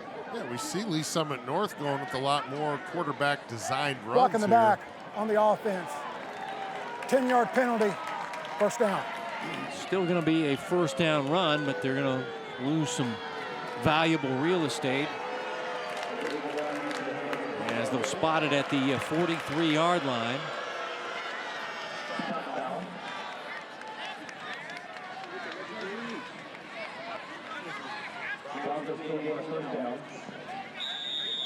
So it's still a 29-yard. Yeah, it was 40 originally, but then the walk-off will move it back. So it ends up being like a 30-yard run from Mekhi Mitchell, who adds to his already over 100-yard rushing night. First and 10 from the 43-yard line. And Mekhi is where they're going, as the tackle made by Richburg. Let's go back to the long run and see what the flag was all about. No gain. Second down and 10.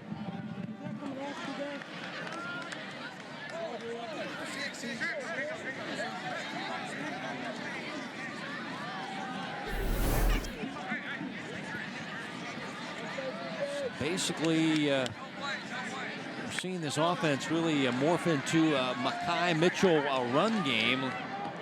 Wade Chapman's back there, but it's just snap it to one, and he takes off. Second down and 10. Tucking and running. Mekhi Mitchell to the edge. Mekhi gets what he can before he runs out his own sideline there.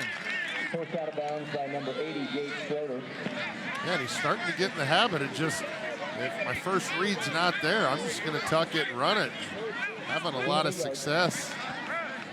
Now he got an 8-yard run on that play. It'll be 3rd down and 2. Timeout for an injury. And we've got an injured player down for Blue Springs South.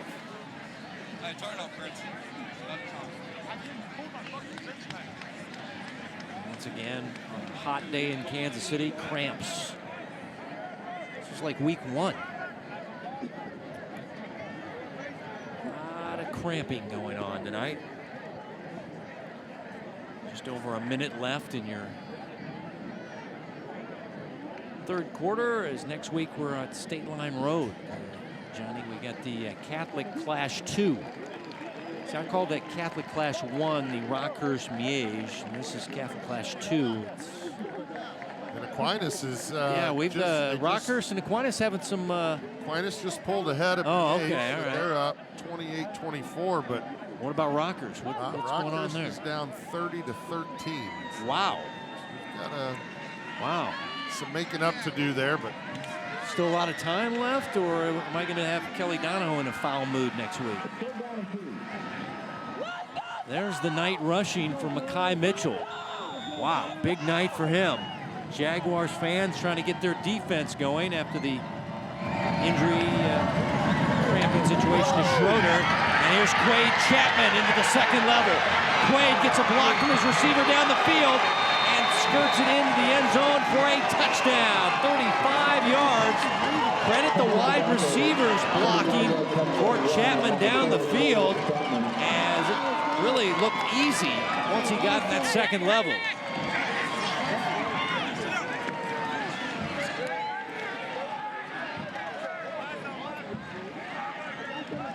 It's a 3-touchdown night for Quade.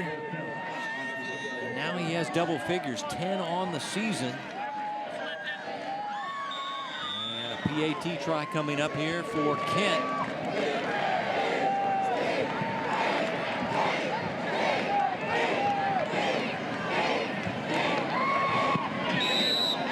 Extra point splits the uprights, and it's now a 29-21 ball game. And you knew it was only a matter of time before Quade Chapman got himself a carry here, and you see the blocking down the field as that's Brentley Comer with the great job staying with this block, allowing Chapman to kind of get around the edge there near the 10-yard line and finish it off in the end zone. And anytime you got wide receivers willing to help out in the running game like that, you know you're going to have a pretty good night in the rushing category.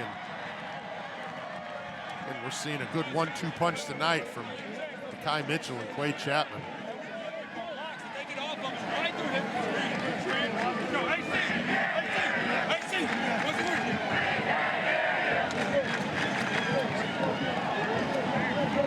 Let's take a look at the scoring drive. 4 plays, 73 yards, 35-yard rushing touchdown. Quade Chapman, his 3rd of the night. And the Broncos showing their grit on the road. Hit with adversity with the injury to their star player. They've got a lot of penalties tonight. This is a returnable kick by Gavin Nash. Gang tackle as he crosses the 20. Number 14, Gavin Nash on the return. Still another quarter to play.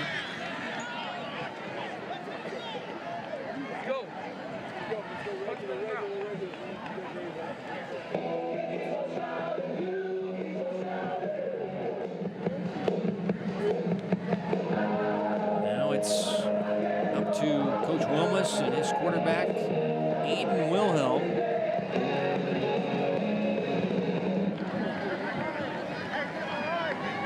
First and 10 from the 22-yard line. Under a minute to play in the 3rd quarter, but now you're down by 8.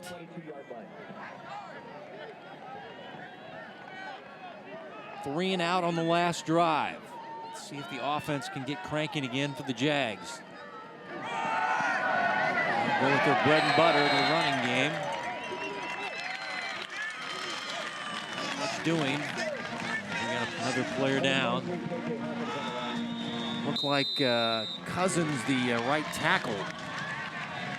Number 77, one of their best offensive linemen. And turning starter, guy that played as a 9th grader at Class 6 level. He must be some kind of player, and now trainer's out to take a look at him. 6'3", 275 sophomore.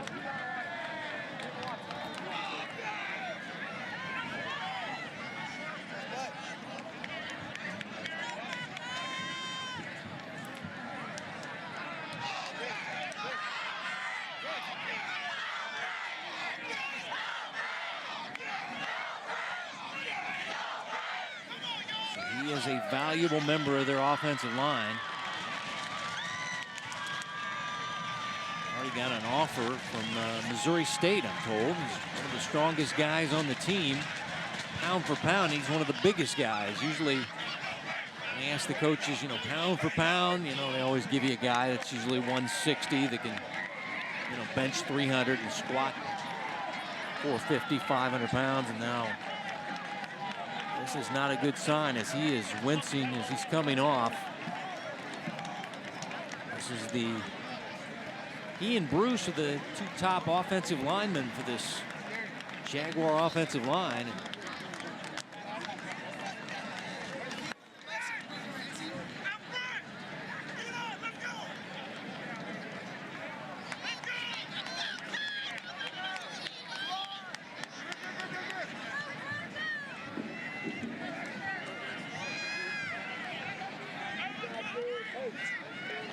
Slow walk off the field for Cousins. He looks to be in quite a bit of pain. Coach Wilma's by his side and the trainers. Now it'll be 2nd down and 9.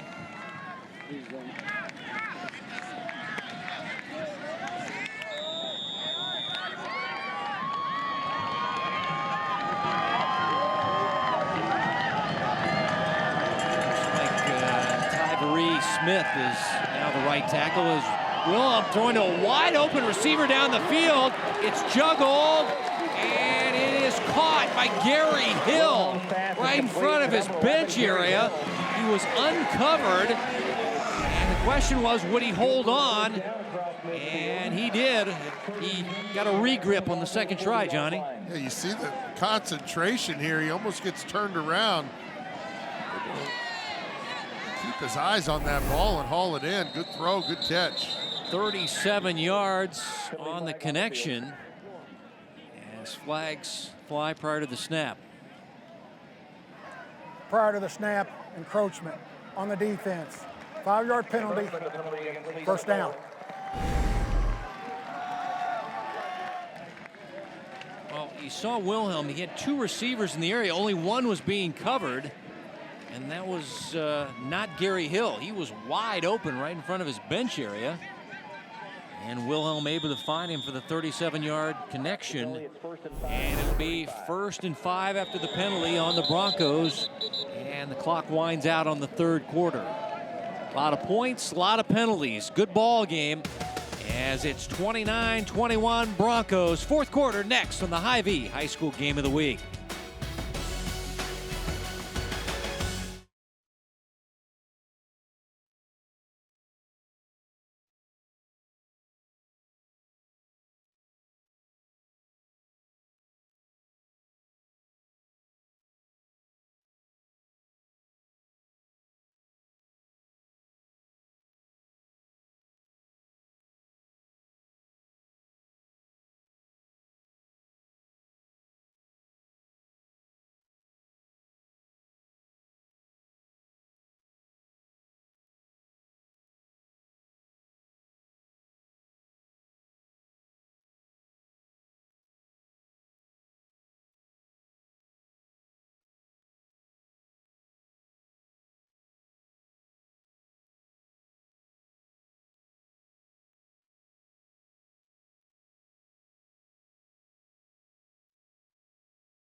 Hy-Vee scoring by quarters, and it was a big scoring quarter. 22 points for the visitors, 7 for the home team. 29-21 as we start the fourth quarter.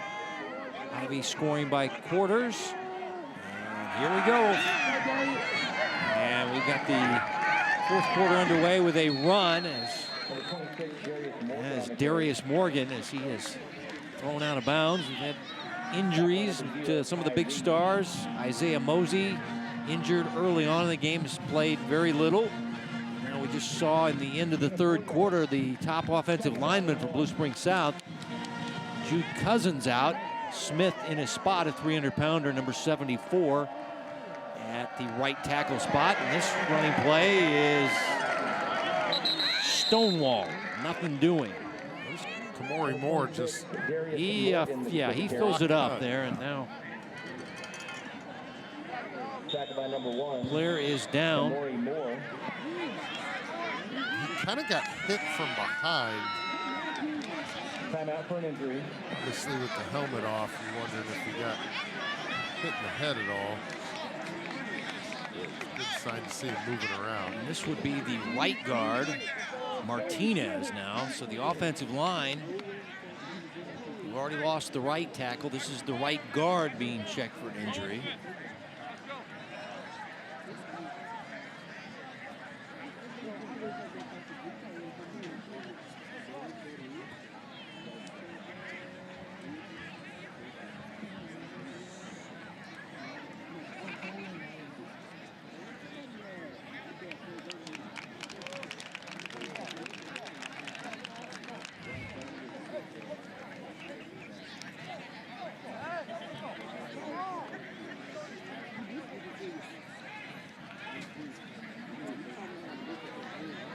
This player got some friendly fire and then lost his helmet and then got hit not wearing a helmet. Maybe got cut on his face here.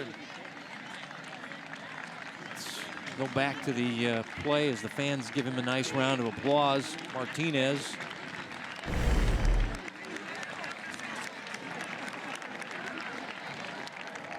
Yeah, there's the helmet coming off, and then when you're playing down there without a helmet, you're gonna might get some lacerations to the face, and that's what happened, I think. Martinez coming off.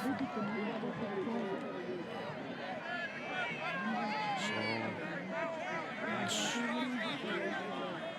2/5 of their offensive line, the right side, is gone now, and Martinez and Cousins. And it's going to be 3rd down and 1.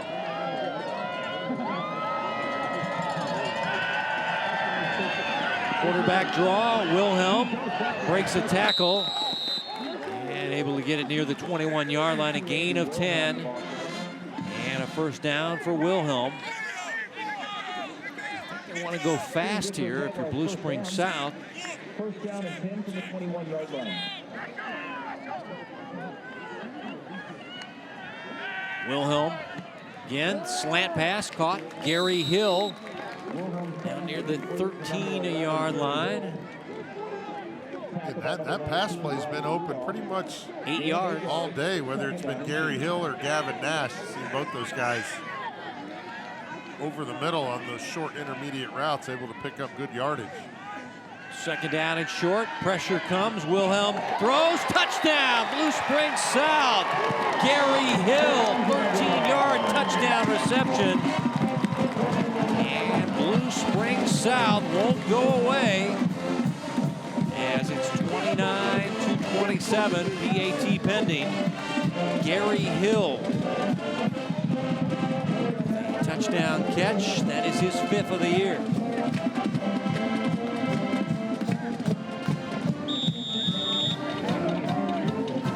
Try to go for a 2-point conversion or just make it a 1-point lead. They're going to send the kicker out. And that is Carpenter.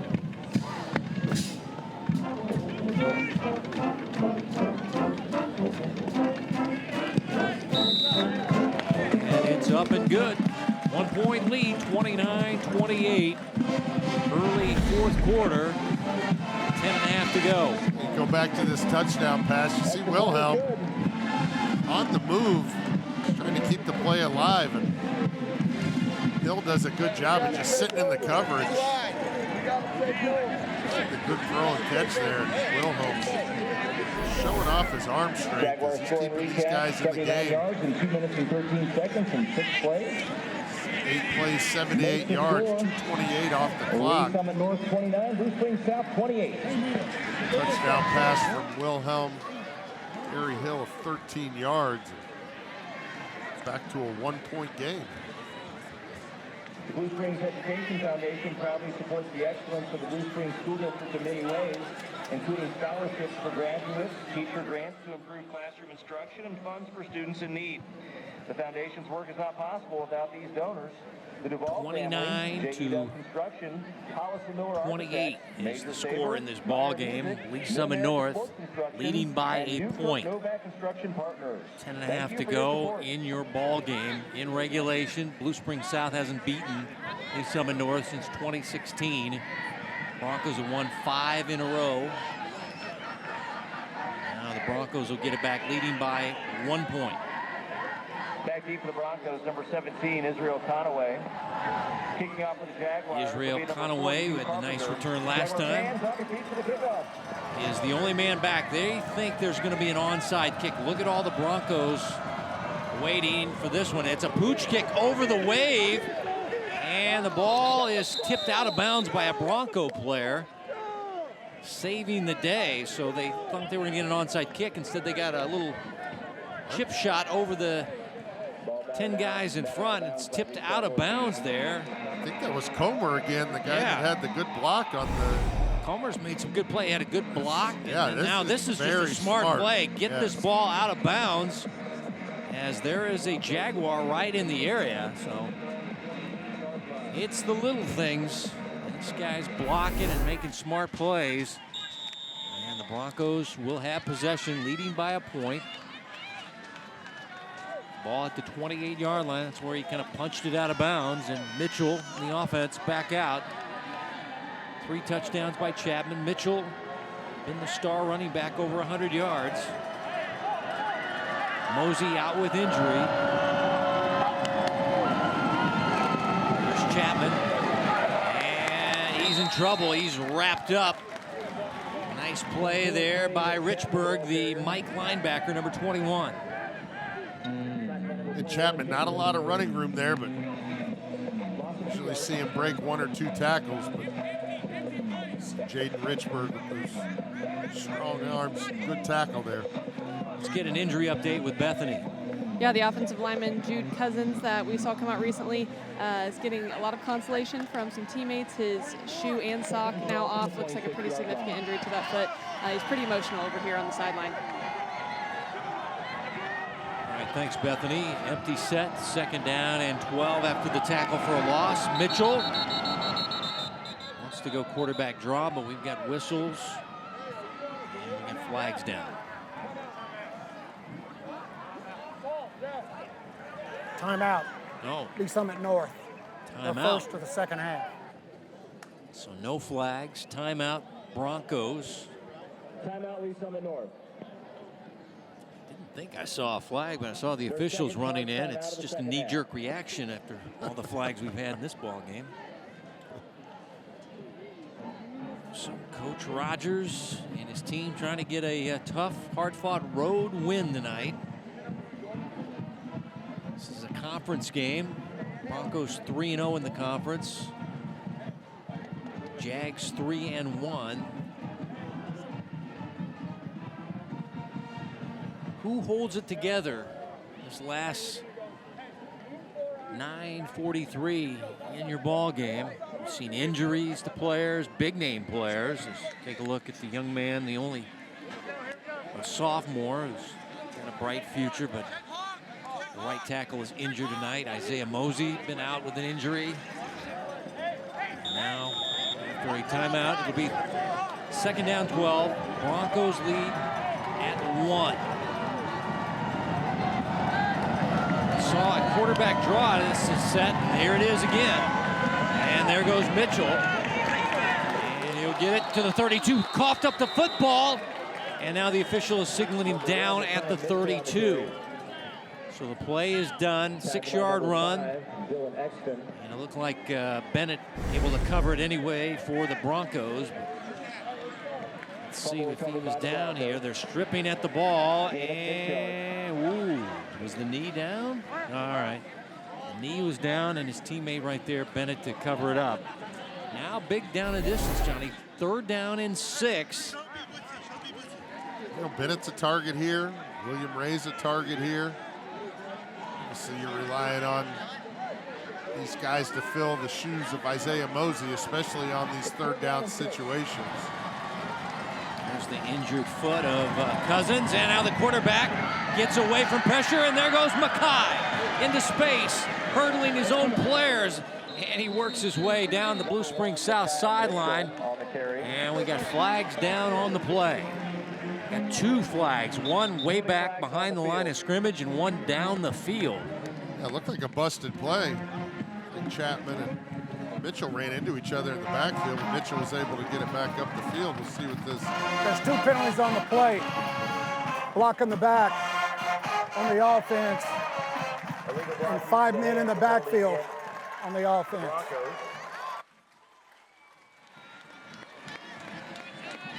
So both penalties on the Broncos.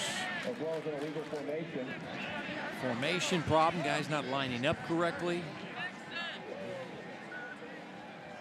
It's frustrating for Coach Rogers as Mackay had another big time run, another explosive play, and it'll be 3rd down, and they're gonna walk this off. 3rd and 6 turns into 3rd down and 11. And that is tough to gain. We've seen Mitchell run a lot. Let's see what they want to do. They want to keep it on the ground, or are they going to throw their top wide receiver out with injury, Mosey? And now we're going to get a timeout for Blue Springs South. Timeout, Blue Springs South. They're first for the second. Timeout. Blue Springs South. Their first charge timeout of the second half. So both teams utilizing the timeouts because this is a big play. 3rd down and 11. Broncos will have it at their own 27. You see Mike Fancher there, one of the defensive coaches. He's a longtime coach here. Goes back to the Greg Oder days. He's Mr. Blue Springs South to me. Longtime coach.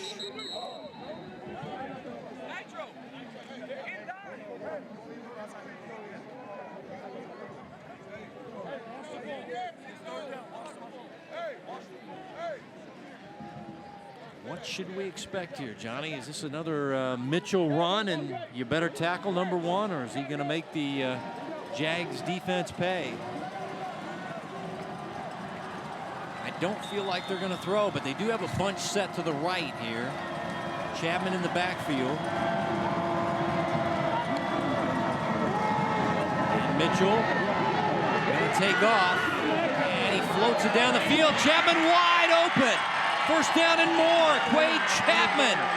So the back out of the backfield is not covered, and the Broncos come up big on 3rd down and 11. Tackle number 0, Blaine Marshall. He was wide open. They sent him out there in motion, and you see the quarterback kind of move to that other side, and then, wait a minute, nobody's covering number 4 with the loud gloves. It'll be 42 yards.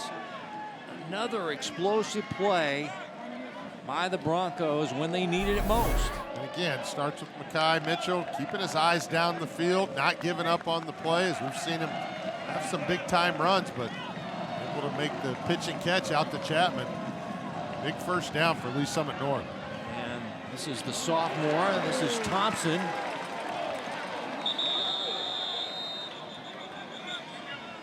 Coach says Thompson gets lost out there. The defense can't find him. He's not the biggest guy in the world.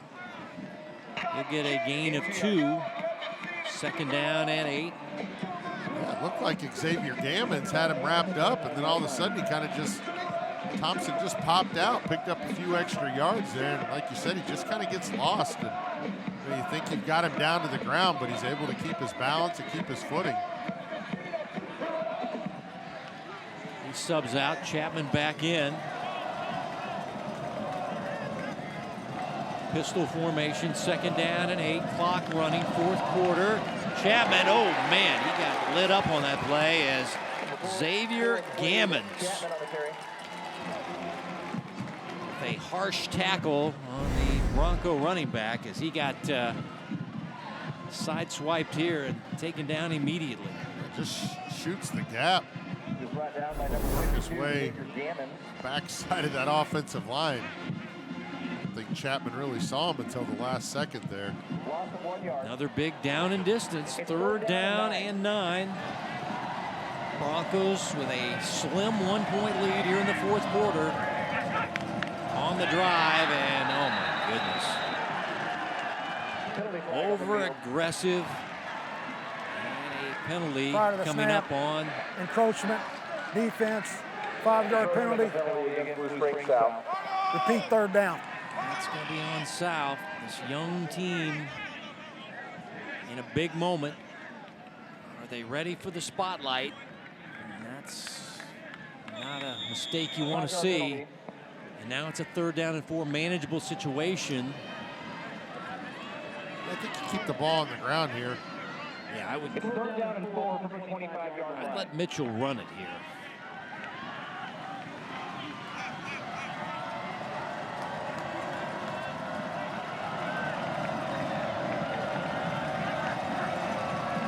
And there he goes. 1st down and more. Mekhi Mitchell still on his feet. Dragged down inside the 10-yard line. 1st and goal, Broncos, and Mekhi now. Slow to get up on the sideline.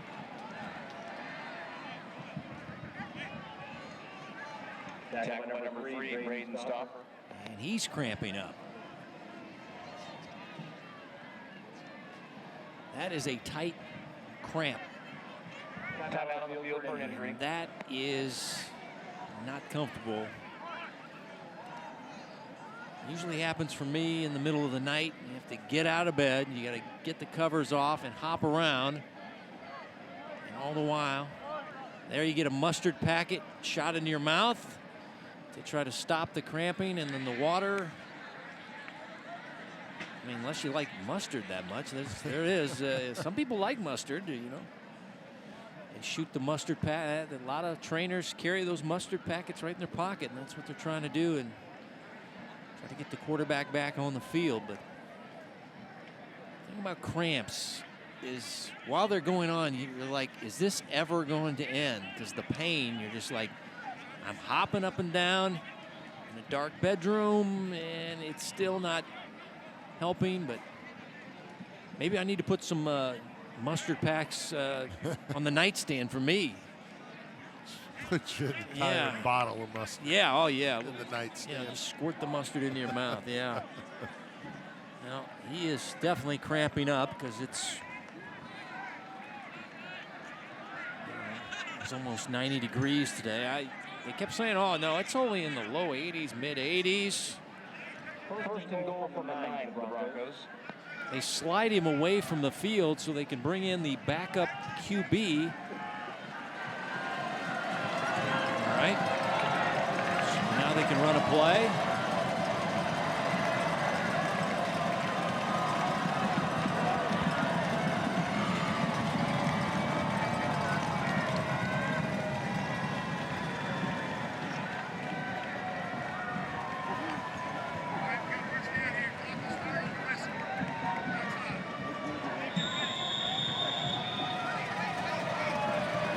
Dakota Stanback is your new quarterback, number 13. He is only a sophomore, got limited, very limited action this year.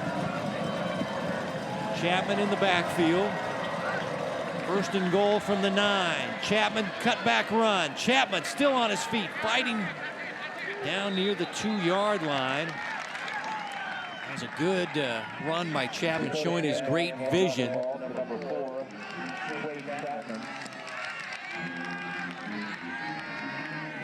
has a very upright style of running. Date myself here, a la Eric Dickerson. Just need the neck roll, the goggles, and every pad possible. Yeah, he's a tough runner. I mean, Yeah. he's a kid who's going to make you miss, but not afraid to go right through your chest either if he needs to pick up that yard. To see what he does here. And what a play by Richburg, the linebacker, as he just filled the hole, stopped Chapman, and now 3rd down and goal. Let's see, I think it was 21 and 38 involved in the stop. That's a great tackle by Richburg. Yeah, that was Goldberg going down low. He's one of their future stars. Mitchell is now going to check back in the game, but hopefully the mustard and stretching and play clock winding down. Will they get a timeout? Nope, they're going to run the play with Mitchell, and he's not going to get there. It's going to be 4th down. So a little chaos before the snap. Quarterback running on late, and now 4th down from the 2, leading by 1. Do you kick it here, Johnny, or are you're going to run it and go for it? Okay, that was a quick decision there. You didn't even. No gain on the play. I'm just going to pass it on to you, and you just immediately went to run. You know, these coaches, they 1 or 4. Who's going to run it here? They don't punt. They don't kick field All right. goals. And Nobody. Yeah, that's. I definitely think it's going to Chapman. All right. Here we go, 4th down. Chapman cuts it back and powers it in. Touchdown Broncos, his 4th of the night for number 4, Quade Chapman. 2-yard rushing touchdown.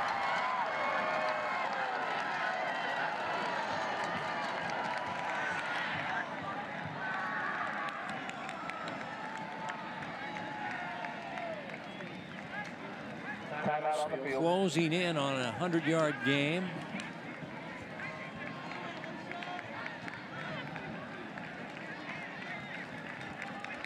And another player cramping up. And now Isaiah Mosey, who's kind of solemn fighting that injury, celebrating a little bit with his teammate. Noah Kent on to attempt the extra point. PAT try by Kent, senior kicker for the Broncos.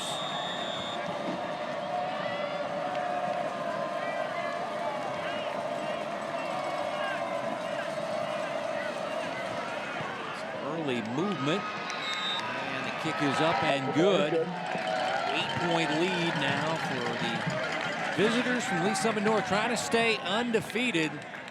Broncos scoring recap, 72 yards, 6 minutes, 54 Take a look at this 4th down and goal play. Chapman makes that first guy miss. I mean, if he doesn't make that guy miss, ball's going back to Blue Springs South, but Chapman inside the 5-yard line. Such a good runner. He's got Fans, as a reminder, at the conclusion of tonight's his game, 4th fans TD of the night. Four TDs on the night. 4 on the night. Yeah, there was a guy there at the 2-yard line waiting for him, and he was able to shake him and get it in. And his 4th touchdown of the night. Oh, that 10-play drive there for Lee Summit North. Time-consuming drive. And this team has showed a lot of grit. They're on the road, had some adversity, penalty flags, injuries. And now Nash and Hill await the kick of Houchin. This one not going to be returned, as Hill takes it about a yard deep. Got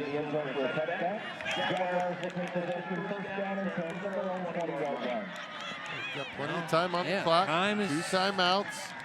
Just got to make sure that, you know, no penalties, no stupid mistakes. Got to keep everything headed in the right direction here if you're Blue Springs South. But you're going to need a score and a 2-point conversion to get this tied up late. And now Wilhelm and the offense out.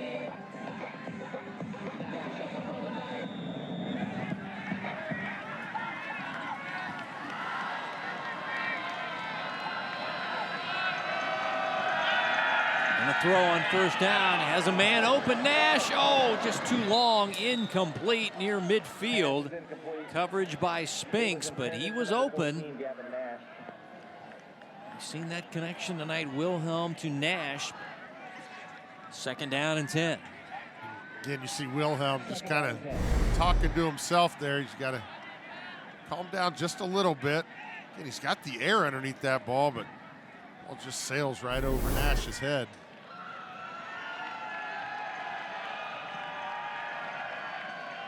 Quarterback pressure, throwing, and low, incomplete. Can't come back and make the catch. That is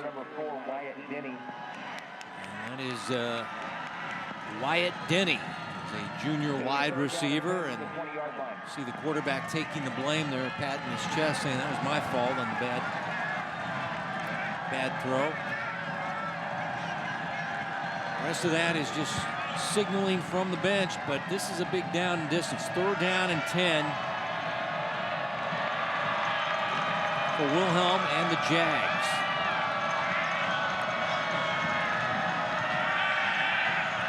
Quick pass to the outside, and it's dropped. K.J. Hawkins cannot hang on. Now 4th down and 10. I think you have to punt the ball away here with only wasted 10 seconds off that clock. Still have the 2 timeouts. Punting unit is coming out for Blue Springs South.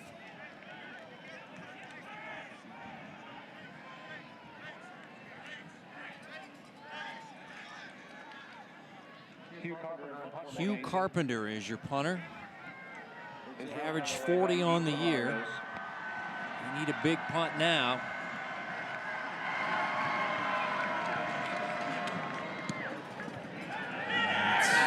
End over end kick. And it's going to be a short one. 36 yards with a little roll at the end. Still spotted at the 43-yard line. Blue Springs South, you know what needs to be done. You got to get a 3 and out. And if you're the Broncos, take care of the football. Yeah, you want to take care of the football, and I have a feeling Ty Mitchell or Quay Chapman are going to run it. That's what they've done. One of those 2 guys is going to tote the football. They've scored on every drive this half. First down and 10 from their own being efficient with the football, despite all their penalties. They've only had 1 turnover tonight, and they're missing their best player, Isaiah Mosey, out with injury. As here's Chapman, and Chapman runs out of bounds, but he's pushed out of bounds. Decent run though, but you don't want to stop the clock. He tried to get down. Yeah, you saw him try to fall down inbounds, but the Jaguar player able to get him out. Yeah, and if you're a defender and you're close to the sideline, I'm going to give you as much of a shove as I can. And 2nd down and 7 from the 46. Definitely ruled him out of bounds there. Still got 3, 2nd down and 7.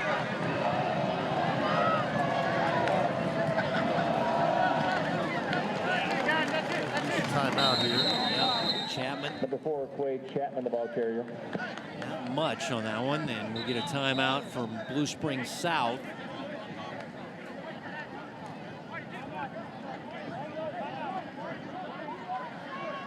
Number 21, Jaguars at Liberty, so they have another tough matchup coming up next week on the 11th. Timeout, Blue Springs South. And then the Broncos take on Liberty North. So this team's going to play the 2 Liberty teams next week. Next week we're at 93rd and State Line at Rockhurst, Dasher Memorial Stadium, St. Thomas Aquinas, and Rockhurst. What do you know? Rockhurst ends up losing 30-13. Wow. Well, they'll be in a good mood next week. Aquinas was able to.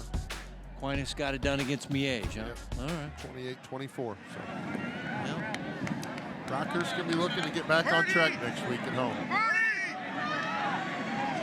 Well, they were the #1 team, but maybe the Broncos get moved up about that? I think they were. No, they were 4, so they're not going to get moved up to the top spot. Here we go, 3rd down after the timeout. There goes Makhi Mitchell. He's been doing it all night. Another explosive play. And look at him, his little extra sprint down the field. Don't cramp up after you do that little extra sprint job there, Makhi. And now he is asking to come out. He is cramping up again.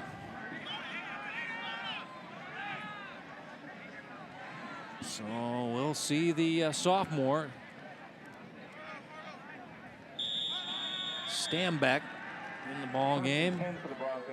But 30 yards, another explosive play by Makhi Mitchell. Should call him Mr. Explosive Plays tonight. He's had a bushel full as here comes Stanback in the ball game. And we've got whistles. I don't see flags. They started the play clock. Mitchell was still by the end zone, so I think by the time they figured out he was coming out of the game, they needed to rush a play in. And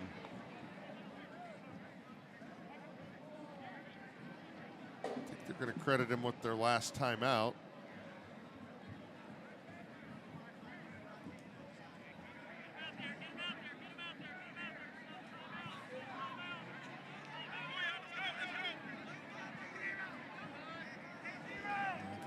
Clock issue, and here we go. Clock is rolled into motion. Just over 3 left in regulation as they'll go with Chapman on a run. Number 4, Quade Chapman, the ball carrier. Much. He went down in a heap there as Richburg and him have collided a few times tonight. And he still had about 18 seconds on the play clock there when he snapped the ball. You got to make sure that you're running that thing all the way down as close to 0 as you can. Well, you've got your backup quarterback in there, so. Timeout, Blue Springs South. Their 3rd and final charge. Final timeout taken by Blue Springs South. Once again, a reminder of the conclusion of tonight's game. Travis Verdi is the second-year defensive coordinator. Came over from Park Hill South with Coach Wilmus. With no timeouts left, you can run about 120 off the clock if you don't pick up a 1st down. So still have time on the clock if you're able to get the stop here. Obviously, if Lee Summit North picks up another 1st down, they're going to be able to take a knee. Well, I see Mitchell is not coming out of the timeout huddle. It'll be Stanback. So you're telling me that number 4 is going to get the ball? Yeah, that's my lean.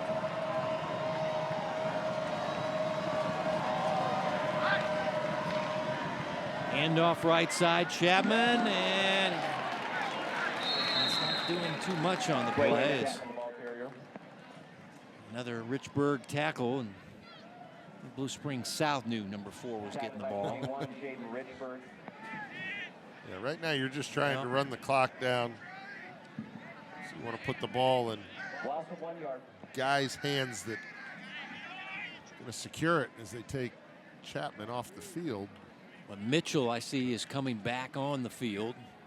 So now they're spelling the running back and the quarterback. Yeah, so the new quarterback is Mitchell, the star of the game, and then they brought in Bryce Thompson in the backfield. And Mitchell going to throw it, and again, that little back leaking out of the backfield, and that is the sophomore Thompson inside the 10. It'll be 1st and goal as he's down near the 6-yard line.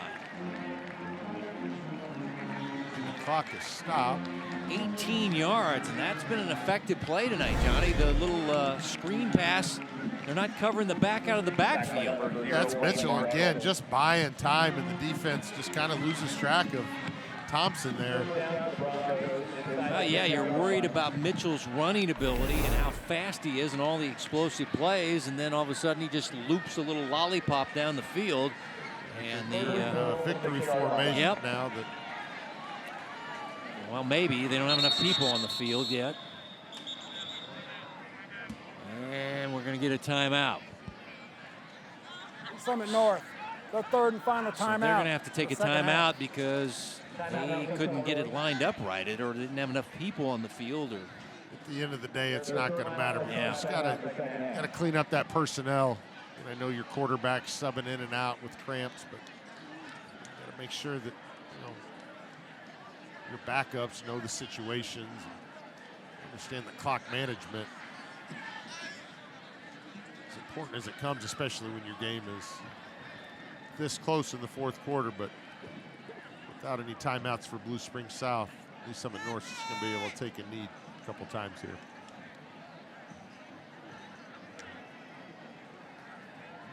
Well, star of the game, I know Kai Mitchell, Wade Chapman. I think it was Mitchell with those explosive runs. I mean, yeah, I think the glory points he's going to get with the 4 touchdowns is Chapman, but Mitchell saved the day as he had a huge rushing game. Mitchell down ball. You talk about the big plays Chase Pearsall with the interception. Oh, yeah, that was huge, yeah. Team's down by a touchdown. Looks like Blue Springs South is marching down the field to take a potential 2-score lead, and senior just steps up with the big play. And talk about a guy that's got a lot of experience on that side of the football. I mean, we've been calling Chase Pearsall's name for 2-3 years now, and needed somebody on that side of the ball to step up, and the leader on that side is able to make the big play. Victory formation. Mitchell takes a knee. 6-0 will be the record of the Broncos. 4-0 in the league. 4-2 now for Blue Springs South. 3-2 in the league. Lost by a point at Liberty North and going to lose by 8 to Lee Summit North. So this team close. Young team still. Maybe in a few weeks. Yeah, it's only gonna help them come playoff time. You know, you play these close games, and you learn a lot from not winning, right? Yep. 2 turnovers tonight. And if you're Lee Summit North, you come out and get this win on the road without your best player. Well, that's your ball game in the Suburban Gold Conference. It's the Broncos of Lee Summit North going on the road against a testy, young team, and gets it done 36-28. Hy-Vee postgame right after this.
Exciting game tonight in the Suburban Gold Conference. The question was, could the young team, Blue Spring South at home, step up against Lee Summit North? And you thought they were going to do it there for a while. North got their star player out with injury, but North able to hang on, get the victory. Their running game was key tonight. Chapman had a big game, also their quarterback Mitchell. But, hey, the Broncos showed some grit on the road. They got through their penalties, got through some cramps, and a 4-touchdown night for this guy, number 4. Yeah, and we knew when Mosey went out of the game that Quay Chapman's number was going to be called a lot. You know, these are tough runs. These are in between the tackles, and this guy puts on a performance, 24 rushes, 94 yards, 4 touchdowns, and, you know, none bigger than this last touchdown run on 4th down that kind of sealed the game and gave Lee Summit North that 8-point lead. And the quarterback, just a quiet 13 carries, 241 yards, and a touchdown. Mekhi Mitchell having a huge game. Special thanks to our school ADs. Jimmy Kane really took care of us here tonight at South. Mike McGurk of North. Thanks to the coaches, Coach Wilmus and Coach Rogers. Our producer, Joe Novacek. For Johnny Beck, Bethany Bowman, our entire crew, Kevin White saying so long from the Stewart Memorial Stadium at Blue Springs South. Our final, once again, 36-28. The Broncos go on the road and get a conference win. Good night, everybody.